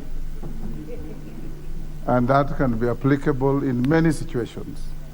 So we want to live today very proud that you have passed a bill that is going to deal with many things, play your oversight, play your responsible spending of public resources. And that is what is expected of all of us. So we live here tonight very happy, on my part, that what looked like the most divisive piece of legislation has in fact united you even more. Because sitting in my chamber, I saw many times your leadership and many of you crossing over to whisper to each other across the dispatch table, and generally having a lot of camaraderie that has been very, very encouraging. So this, honorable members, brings us to the end of the proceedings of today. Tomorrow morning, we shall sit from 9:30, and we shall deal with the following bills: Supplemental Appropriation Bill, Count Allocation of Revenue Bill, Equalization Fund Appropriation Bill, and the Appropriation Bill itself. There will also be the Public Finance Management Amendment Bill and any other business that may be there. Remember that all these finance-related bills must be concluded by the 30th of this month. For members of the Speaker's panel and my able deputy, Gladys Boss, I want to salute you for your patience, for your tenacity, and for your great performance at the table in the committee stage. And I want to thank the whole House for giving the chairs who sat in this committee the ability to discharge the responsibility without any missiles flying around, as has happened before, without any water being splashed around, as has happened before. And this is the maturity of our democracy. As we finish this evening, I can tell you, members of this House, that I can see, I can feel a better tomorrow for this country. Honorable members, we can now be upstanding. The House will now stand adjourned to tomorrow, Thursday, the 22nd of June, 2023, at 9:30 a.m. for the morning sitting.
Kenya Institute of Public Policy Research and Analysis, KIPRA, invites you to the 6th KIPRA Annual Regional Conference to be held at Pwani University, Kilifi County from 21st to 23rd June 2023.